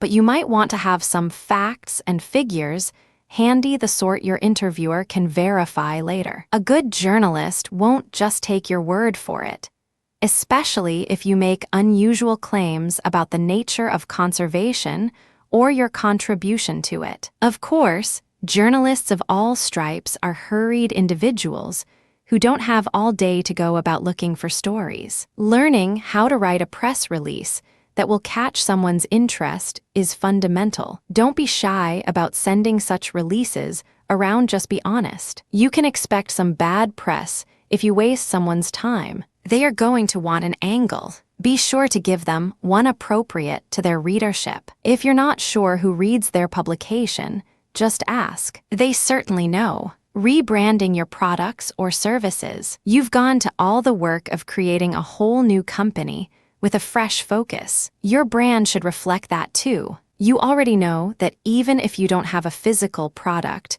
you still have a brand. Even people are brands if they are in the public view. Whether it would benefit you to actually change the name of your company depends upon how you choose to rebrand. If you're just starting out, your brand image is just as important, but you don't have to worry about changing the letterhead. You have perhaps a fraction of a second to get a potential customer's attention. Now that you know whom your product is likely to appeal to and where your marketing focus will be best spent, it's time to consider how that translates into the look and feel of what you have to deliver. Be advised, in the U.S., there are Federal Trade Commission, FTC, statutes that regulate the sort of claims you can make for certain words used in advertising. For instance, something called a reusable container that will break the next time someone attempts to reuse it is not allowed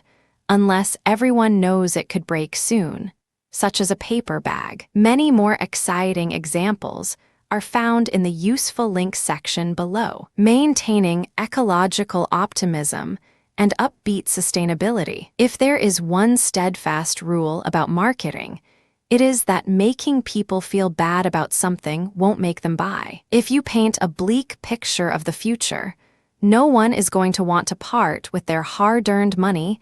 They might need it if things will be as bad as you say. It's easy to be down in the mouth about ecology. Sometimes trash and concrete and clouds of pollution seem to be everywhere. It can be downright depressing if this is an issue you truly care about, and obviously you do. But don't let that creep into your marketing. People want to know what they can do about it. If you choose to make the ecologically friendly nature of your business the main selling point you promote, sell it as an opportunity. Not only are you selling a good product, but you're allowing busy people the chance to do the right thing by spending money they were going to spend anyhow. Your product or service is there to help. Usually, the sustainable angle rests on concrete things you can say about your product. Changing the color of your packaging isn't enough. Saying that your company is sustainable isn't enough. Your customers should be able to tell in a glance exactly what you're doing about it with each and every purchase. Statements that pertain to the source of materials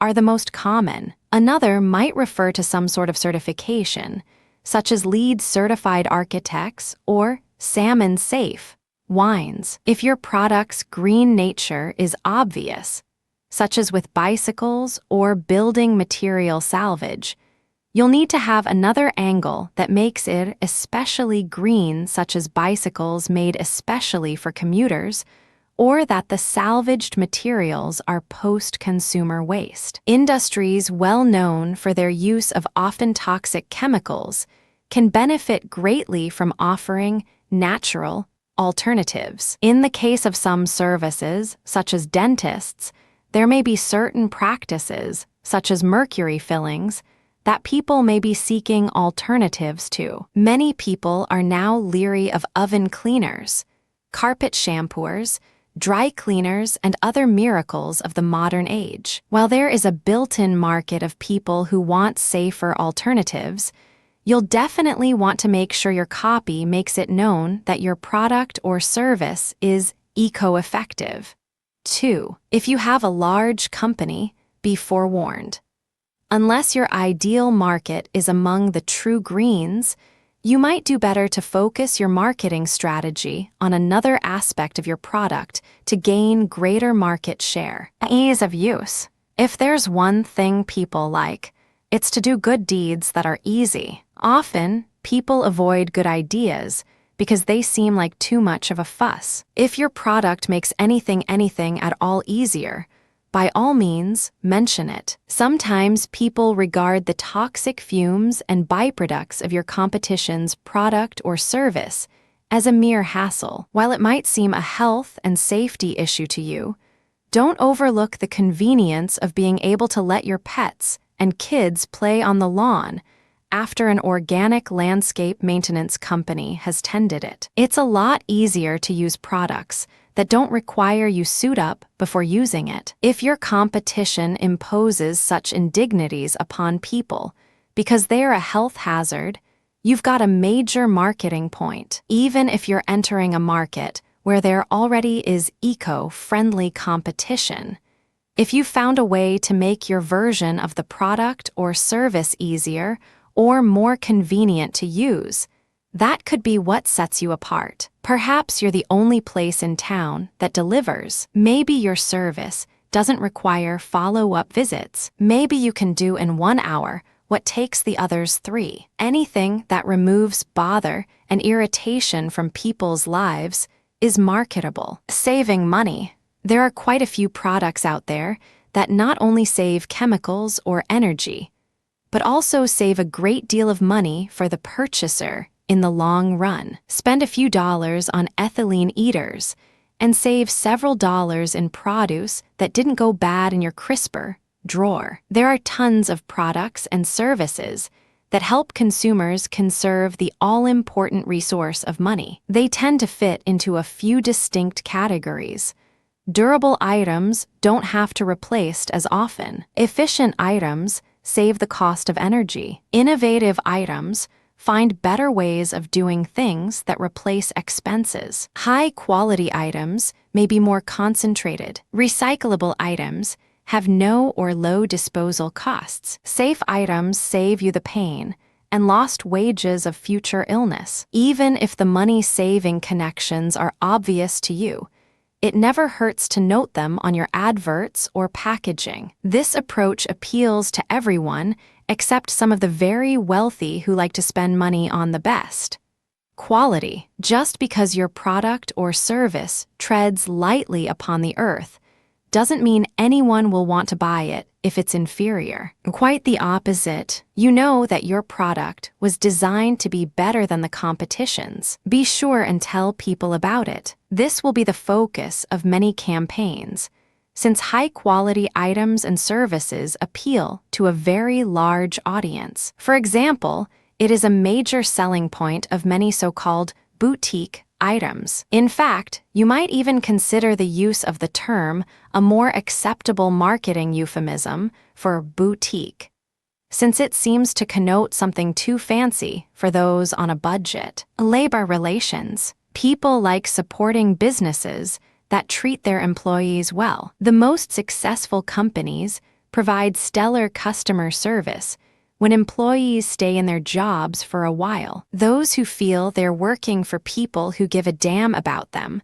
will be more loyal and feel better about staying on. Just about everyone with a job would like such an employer. Many know that by supporting companies that are good to work for, more people will get to have decent jobs. Conversely, successful movements to boycott companies that exploit workers in their home country and abroad have caused major corporate policy changes where change seemed unlikely. Showing a team photo of your grimacing minions won't convince anyone. If you're going to talk about your employees, you need to be talking about what you're doing for them. Better yet, encourage field trips for your employees to interact with the public in the name of work. You'll be baking on their enthusiasm, but if you've really tried to create a good environment to work in, they'll make a good impression and they'll have a change of pace. Note,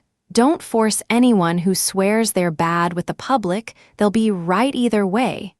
It can be a bit abstract to market indirect business practices, so your excellent labor practices should be considered a secondary marketing point, but an essential operational one. Organic, fair trade, and other regulated terms. You can't just say your product is organic. In the past, this wasn't a matter of federal law and caused a great deal of confusion. Since 2003, there have been strict standards in the U.S. that not only define what organic means, but also just who can certify that you are. If you're going to make the word organic part of your advertising, you'll need to contact your certifying agency. If you don't use 100% organic certified ingredients, you can't call your product made of them organic. Fair trade is another such regulated term. The penalties for misusing such terminology can be severe,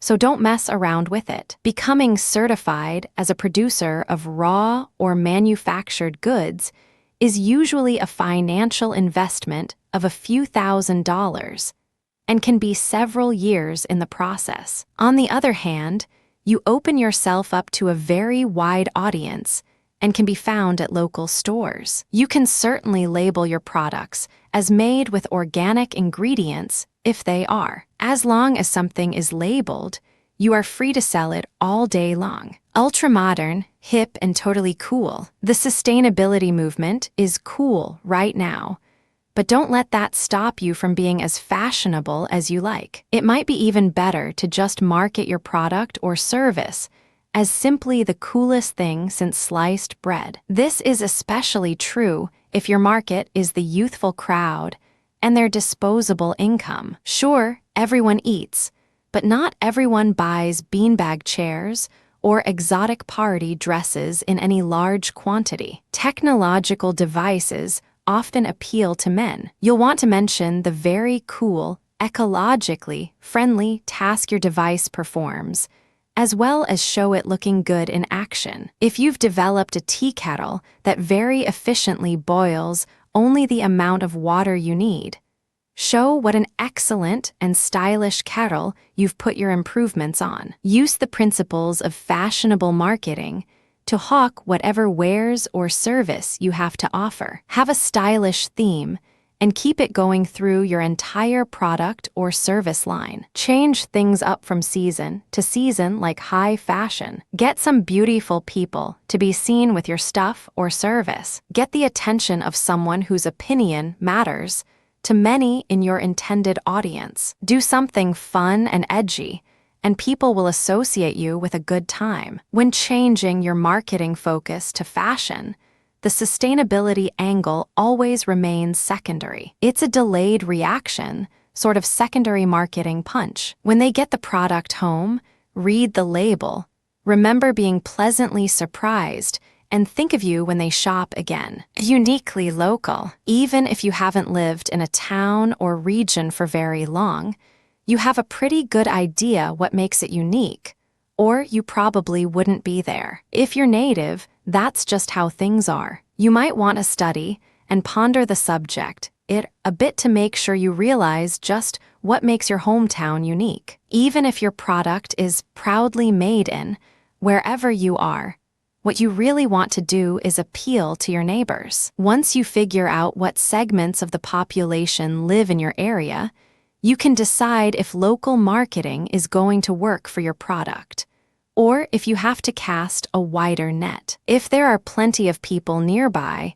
who could use what you've got, then you just have to reach as many of them as possible. People who provide services other than those media-related tasks that can be done over the internet will have to be local in at least some regard. Since this is assumed, you will want to tout your company's commitment to the local area and contribution to the community. Artisan. You are an artist at what you do. People appreciate someone who does their very best every day and delivers their creativity to the marketplace. Like the quality that typifies an upscale product or service, by doing so with a unique verve that entertains, you cater to people who pay attention to detail. By creating the very best example of your craft, you're likely to be using methods that predate mass production. You're guaranteeing the sort of experience that people don't usually have a chance to experience. Treat your product or service like a work of art. Hold shows. Put some extra time and effort into every aspect of your presentation to make sure it fits the theme of finely wrought craft. You have the liberty of being a little quirky when presenting your product as art. Upscale without alienation. You want to get premium prices by appealing beyond altruism. At the same time, you want to do it in such a way as to remain accessible to as wide a segment of your likely markets as possible. It's a real balancing act to create a project that can be upscale without intimidation. Cut your prices too much, and your customers may think you've cut corners somewhere. You need to be prepared to deal with a skeptical and cautious clientele while defending your right to charge what you're truly worth. Make sure the first try is as low risk as possible. Most people want to be sure about a product or service before jumping right in. This isn't so much of a problem with low-cost consumer items, but for larger ticket offerings, you want to make sure there's some way for your clients to test drive your wares as much as possible so they feel confident in their decision. Some products lend themselves to smaller, trial-sized versions of their larger counterparts. Of course, this doesn't work well with other items or services, but if there's a way to give people a taste of what you have to offer, you may find customers choosing to make a meal out of the appetizers. To your advantage either way. Even if you don't want to bother making tiny versions of your product all the time, you could hold a monthly sample night where people get to try everything for a single fee, like Disneyland. In the case of larger ticket items, there may be ways to allow a literal test drive or have an open house where the public can check out the facilities or wares. Trade shows and fairs are a common way of doing this, but if you have a physical location, you could invite the public in for a tour. It may be reasonable to take a cut in your normal rate for samples of your service. For instance, let's say you're a massage therapist, LMT, that normally charges $50 per hour. You could bring your chair to a location your likely potential audience is hanging out and give 10-minute massages for $5. You'll have plenty of takers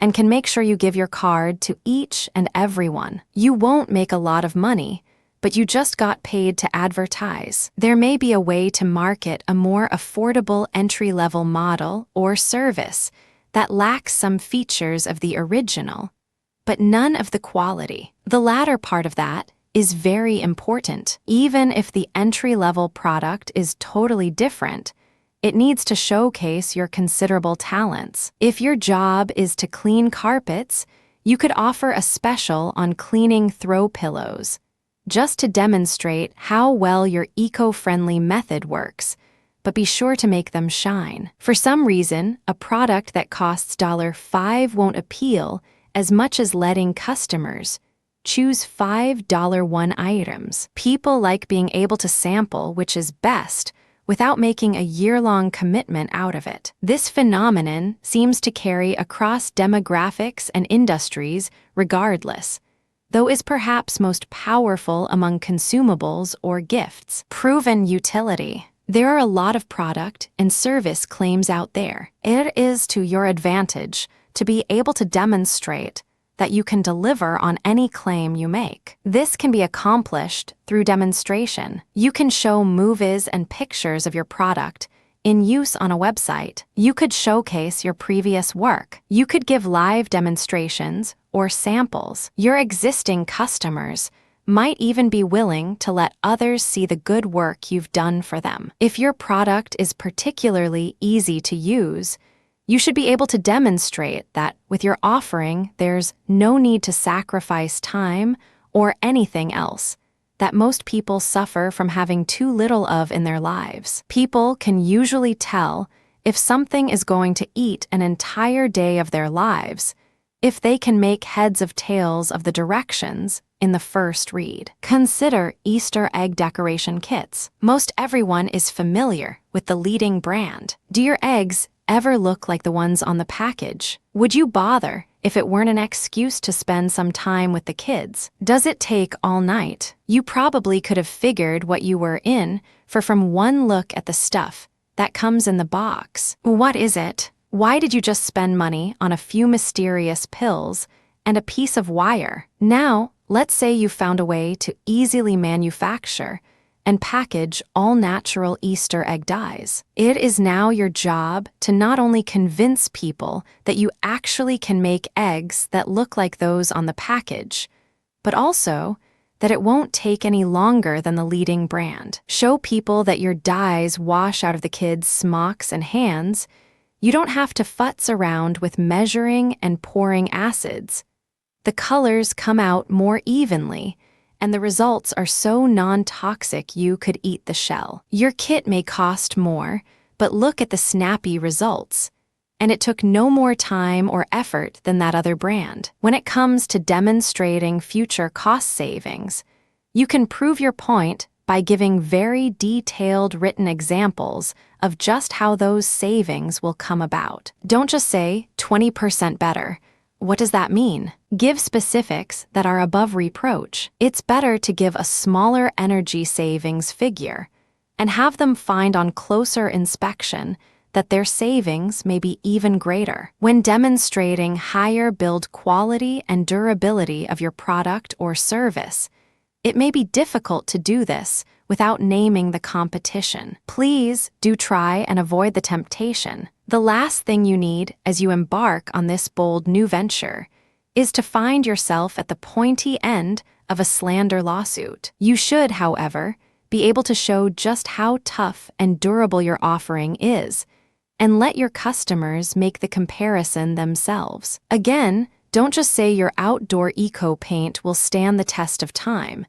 Back that up with an ironclad guarantee. If your product makes claims as to health or safety issues, being able to back them up becomes even more important since such claims are a matter of law. If you can't prove something, don't claim you can, period. Instead, you can say what your product doesn't contain with great certainty. If your claims depend upon nutritional analysis, be sure and have that analysis handy and gathered from a reputable source. 2 sources are even better. Don't gouge, even if you can. So, you've come up with a real winner of an idea. You know it's going to take off like a rocket, or perhaps it already has. Don't start charging as much as the traffic will allow. It is very possible that others will tell you the very opposite.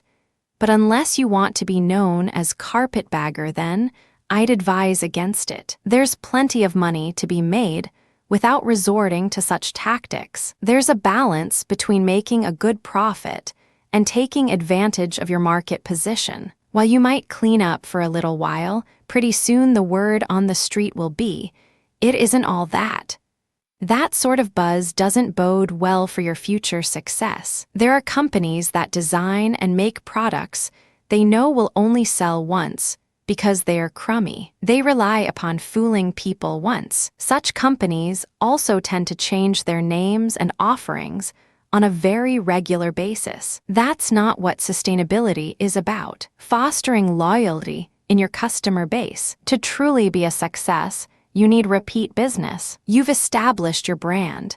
Now it's time to create some brand loyalty. If successful, you'll not only find yourself quickly becoming a local darling for your good work, but you can also count on that most coveted of all marketing prizes, good word of mouth from your new friends and clients. Personalize your service. There's something very human about putting a face to a brand. People want to know that there's a real person behind the name. More than that, they want some sort of meaningful human interaction with their purchase. Even if people don't realize that's their motivation, there wouldn't be a complicated persona called Betty Crocker if there wasn't an advantage. Your adventures and inspiring stories are marketable, too. If there's an interesting story behind what you do, be sure and let people in on it. Perhaps it was some sort of epiphany you had about changing the way you do business. Maybe the idea for your new company came to you in a dream. Even if it was either this or prison,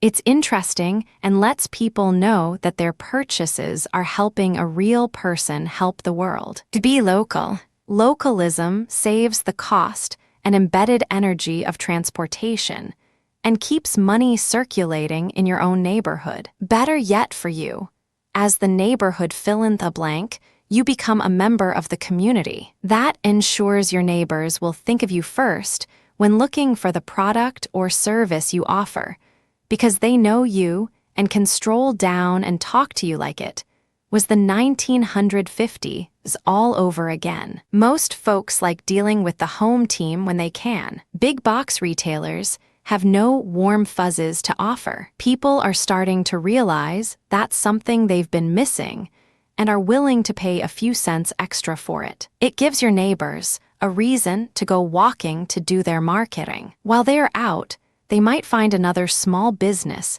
in the area that carries something else they can use. Next time they are out getting that something else, they might as well pop in and see if you've got anything on special. Since you're sourcing your materials from local businesses, the cycle is self-perpetuating. Pretty soon, your business is thriving as part of an interwoven network of fellow business owners, all of whom have a vested interest in caring about your neighborhood's continued prosperity. In creating trust, purchase decisions imply a certain level of trust. With each and every purchase, you're fulfilling a promise to deliver what you say. As a trusted member of the community, you can be counted on to give your customers a fair shake instead of relegating them to phone jail or worse. It is vitally important that you look upon every customer interaction as a chance to impress,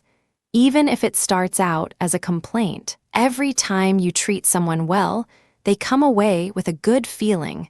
They'll remember when others ask about your company. The level of trust you'll want to encourage goes up with the cost of the product or service, as well as with potential lifetime of your work. For instance, you put more trust in an architect when you go with them to design your house than with a chocolatier you visit once a week. You do rely upon the sweets shop to provide items you can feel good about and taste good.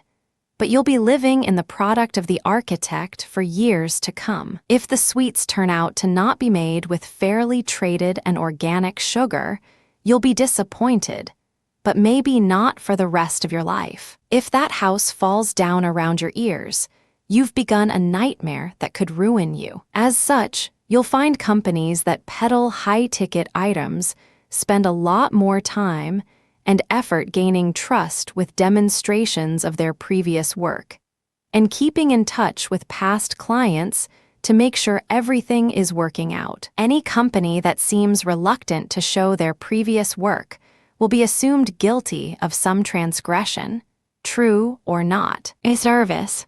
Delivering superior customer service should be the mission of any business, whether they fit an ecological niche or not. However, since you're trying to build a sustainable relationship with your customers based upon trust and mutual respect, you really need to make sure no one ever has a reason to think they've been given the brush off. Even if your business is a trendy nightclub that hopes to make sustainable choices in all it does, you still can't act like the other guys. Remember, sustainable businesses are supposed to be nicer. Prove that stereotype correct. There are a few basic rules of customer service. Whomever the customer deals with is the company as far as they are concerned. Make sure you pay very special attention to the consistency and quality of the service personnel on the front lines. Should your restaurant make the best food ever, you'll turn off those who have been offended by your rude or standoffish wait staff. You can help by keeping an eye on things and making your customer service staff feel like they're as important as they actually are. By giving them a chance to feel a sense of ownership of their job, the company becomes just a little bit theirs to promote. Generally, the things people are looking for in service fall into a few categories, Anderson and Zemke 9, that are familiar to all. Reliability customers can count on your business to accurately and dependably provide what is promised implicitly or expressly. Responsiveness. Your company is always looking to help people have a better purchase experience. Assurance. When interacting with your company, customers can feel confident in your ability and sincerity. Empathy. Even if something does go wrong, you feel the customer's pain and let them know you're going to do whatever it takes to make it better. Tangibles. When customers enter your business or look at your website, they can tell you pay attention to details. Keeping these principles in mind will keep your customers coming back because you obviously care. Consistent messages. There's something inherently untrustworthy about a story that changes with each telling. When customers ask questions,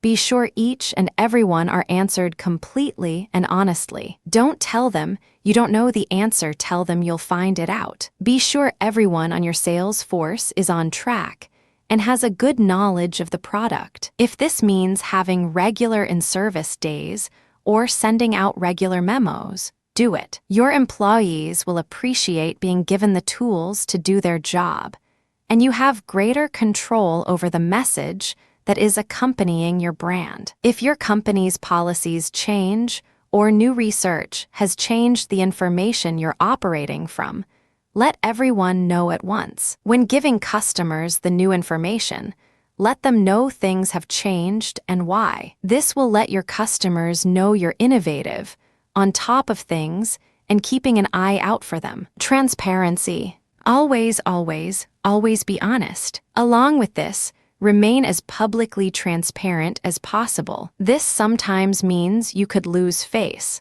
but that's far better than doing things behind the scenes that people may find out about later. You don't want to be the subject of an investigative report, but if you are, don't give them anything to find that isn't a matter of public record. This doesn't mean you have to give away any trade secrets, such as the recipe for your vegan BBQ sauce, but you should be as upfront as possible. When someone asks you what ingredients are in the potatoes, you can tell them without mentioning whether it's a teaspoon or tablespoon of mustard. If you haven't found a way to green up some aspect of your business, be honest and open about that too. You may be surprised and find that by telling people truthfully that it's something you're still working on, they might have some suggestions that you hadn't considered before. Even if you have heard of them before, be sure to thank them. If you do look into their suggestion,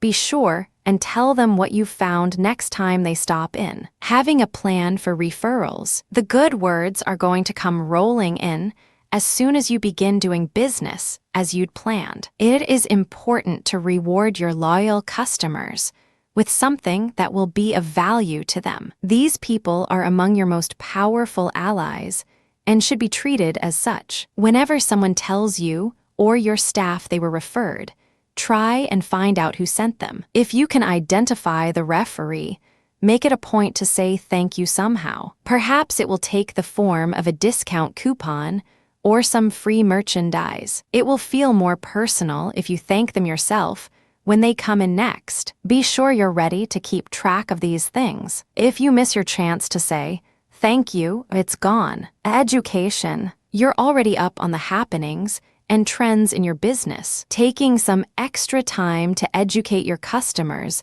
on what the nature of your ecological niche product or service can do for them will have great returns. Once they know why they need your service or product, it becomes a matter of providing it at the price and in the manner they'd like. Just getting people to ask a question is the hardest part. Now that you've got them talking, every moment is a chance to not only sell, but also create a lifelong customer. If you're good at teaching or public speaking, you might want to consider teaching classes on various related topics, and perform the soft sell that way. One of the things that are difficult about peddling ecology is that the notions are complex. Not everyone has a degree in science to help them understand. It may take more than a few minutes to explain to someone just what's wrong with the biscuit mix they've been using all these years. Once you take the time,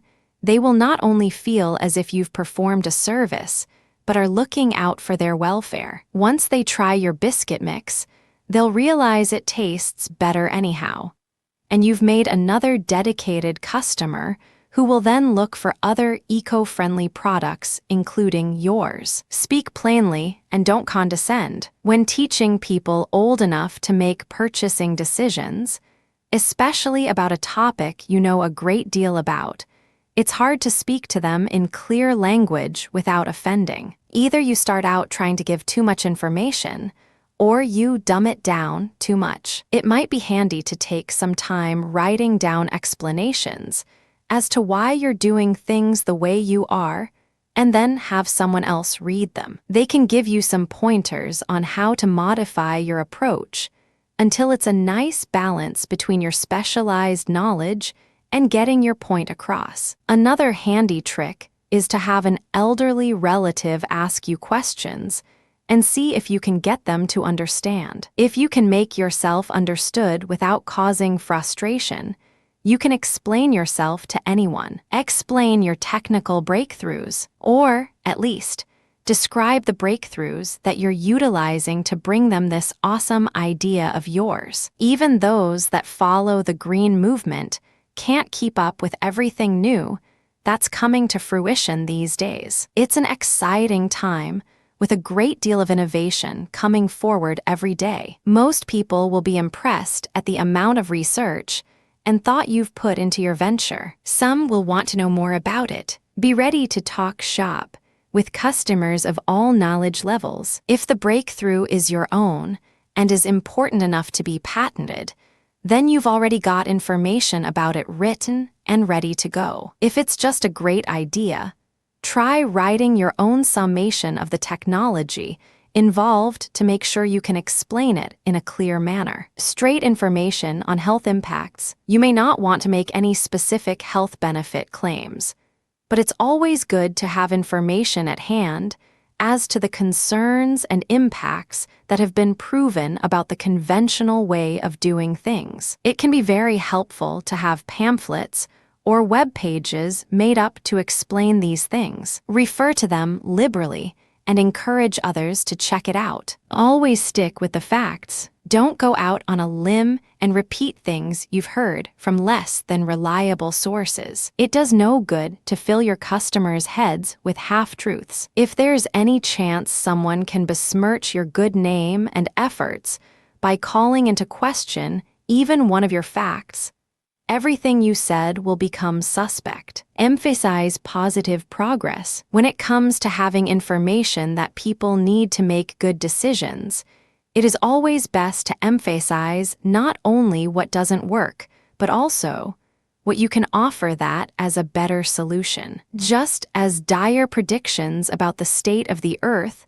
don't often encourage people to spend their money, it does no good to talk about the many ways of going to hell in a hand basket without providing an alternative. Even as you begin and progress on your own journey, you'll make progress in your ecological goals, too. It may be inspiring to your clientele to learn just how you transformed yourself and your company into the force for good that they now find before them. You might even inspire one of your clients to follow your example and take their own idea to the marketplace. You've followed the example of those who have gone before you. Repay the favor and give whatever time you can spare to mentor others any way you can, and gain a staunch ally in the process. Get some high-profile clients to assist. The same people whose example can be great advertising for you can also assist you in educating others. While you have less control over just what they say, hopefully you've had a chance to have a nice long chat with them and fill them in the background information and issues that caused you to create this product or service in the first place. Such allies can help you reach even more people, though they likely won't have your in-depth knowledge. Don't be shy in handing out cards. Be sure they know where they can point people who want to know more. Again, a well-designed and useful website can be invaluable in such situations. Your celebrity spokesperson will only have to remember your well-chosen web address, URL, to send them along. Reaching your potential customers. There are many ways to go about marketing products and services to ecological niche markets. The ideas that follow are just a few rough ideas. In the end, you'll want to consult other sources for each one you seriously decide to go with. Keep a few principles, Braden and Roth 232, in mind when designing your campaign, no matter the venue you choose to deploy it in. By considering one after the other in your planning, you'll ensure successful communication. Attention, do something that will get people to look in places where your demographic is likely to look. Benefit, connecting your product with a positive outcome. Credibility, backing up your claims with believable facts or a trustworthy spokesperson. Desire, getting your potential customers to envision themselves actually using the product or service. Effect, your goal may be a direct sale, as on the internet, or an indirect one that they'll fulfill when they visit the store next. Once you've figured out how you'll accomplish one, then you can implement the next. You've done a lot of research up to this point. You know who your target audience is and what motivates them. You've got your facts in hand and memorized. You know where you stand in relation to your competition. You know how your product or service can benefit people. Now you need to make some decisions regarding this final stage of implementation. What specifically do you hope to accomplish with this ad? What do you want people to remember after encountering your ad? What tone do you want to take? The exact nature of your adverts and the characteristics of your target audience will have a great impact on how you answer those questions. Once you have those answers in hand, you're more than ready to put your creative talents to work. Green routes and sustainable tourism. Many people are interested in staying green on the road. Make it easy and participate in eco-friendly tourism and green guides. There are many websites and travel guides available that focus on places in any given town that operate sustainably. This sort of listing is especially useful for vacation spots, restaurants, and any type of business that caters to the needs of travelers. Some organic and sustainable farms and ranches have turned their extra land into bed and breakfast inns or event venues. Those in rural locations can often partner up with other sustainable businesses in the area to create a tourist destination where none existed before. Such adverts usually take the form of web guides, road maps distributed at places that travelers frequent. It is likely that you'll just be purchasing the ad space rather than building the campaign from the ground up yourself. However, should you find yourself in charge of such an operation, once you've got your map or guide printed up, you'll need interested people to find it. It might be helpful to contact your state Department of Transportation to see if they have any suggestions or regulations pertaining to placement at such locations as interstate rest stops and waysides. Hotel lobbies are also fantastic places to put such materials. Local sustainable guides, just as the yellow telephone directories are a guide to all businesses in town that wish to spend money on a directory ad. There are now green pages, specializing in sustainable goods and services. Just like other guides, these are published once a year and the option of a simple listing, a boxed ad, inclusion under several different headings, and full-page color ads in the front or back of the book. Unlike the other guides, they differentiate themselves by printing on local recycled paper with non-toxic inks. They also choose carefully from potential advertisers to make sure they meet defined standards of practice. They often give background information about topics in relation to sustainable lifestyles.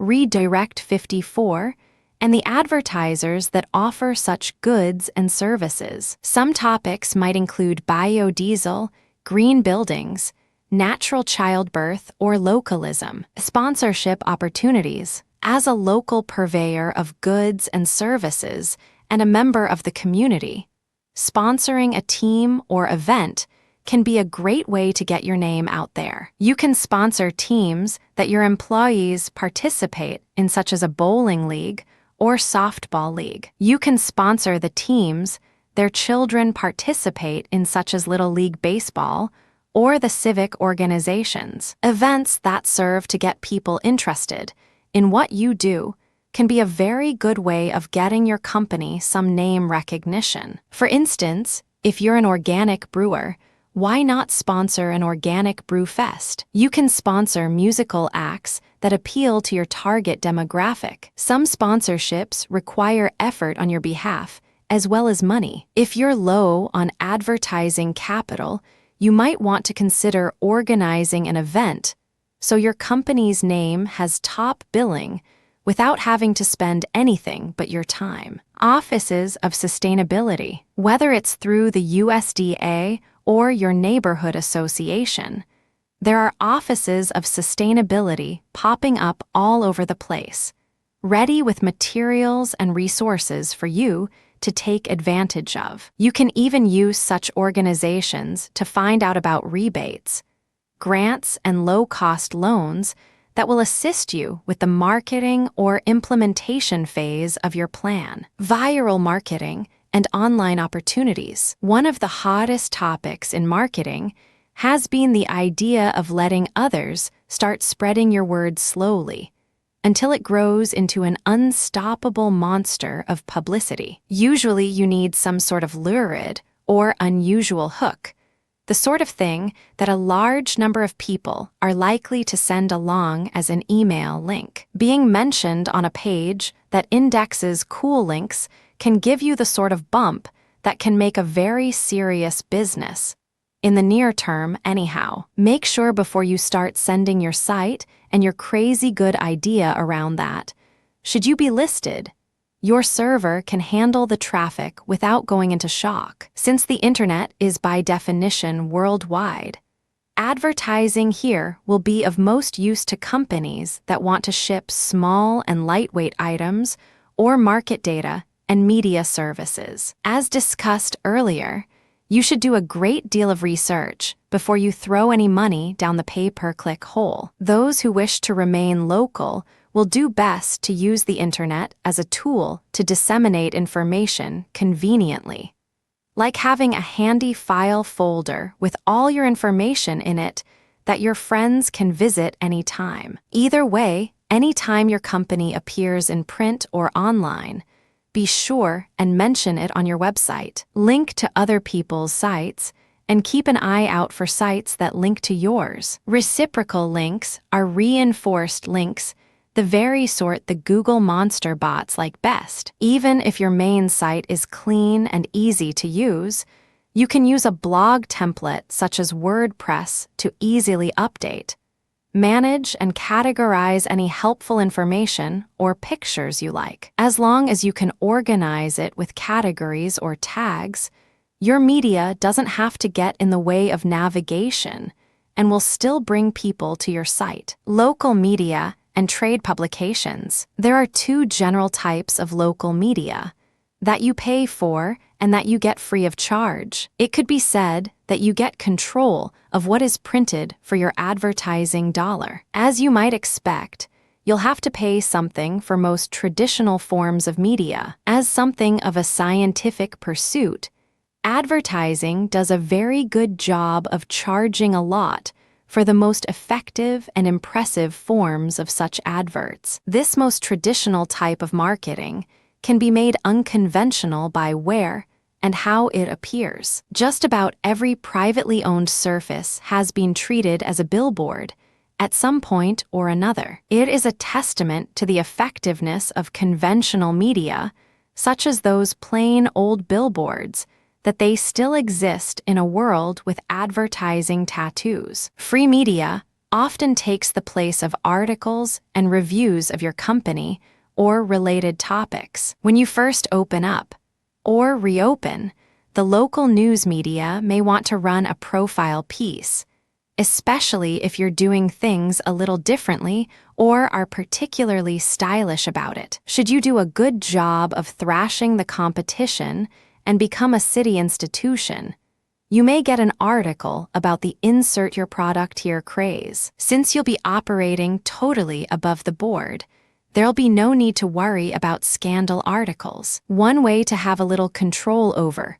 free media is to take the time to have an employee, yourself, or a hired freelancer to write articles about topics pertaining to your operations. Even submitting general interest articles to newspapers and magazines can be carefully linked back to you in subtle ways, even if not mentioned explicitly. Press releases are an invaluable tool in getting the attention of the media. Whether you have a dedicated media relations employee or are just about ready to tackle the fine art of the press release yourself, creating a good one will be among the most important things you can do for your business. Don't be shy about sending it around. However, be sure it has both useful information and a title to catch a journalist's eye. One without the other is even more useless than a press release with neither. Trade shows. If you've never attended one, a trade show is where people with ideas or products get together to showcase their wares to interested consumers and other businesses. They usually have a very specific theme. Vendors often purchase their spaces, while featured guests are usually invited by the show promoters to bring more people in. Often there will be raffles, speeches, panel discussions, auctions, and other attractions. You will be responsible for every aspect of your booth, except maybe a chair or two. Some trade shows are far more effective than others. Be sure and find out all the information you can about past shows before you plunk down your fee to reserve a booth. The fees can be significant, especially for shows that are geared toward professional attendees hoping to discover and buy small business and their ideas. If you're looking to sell out, this might be a good way to do it. When marketing to other businesses,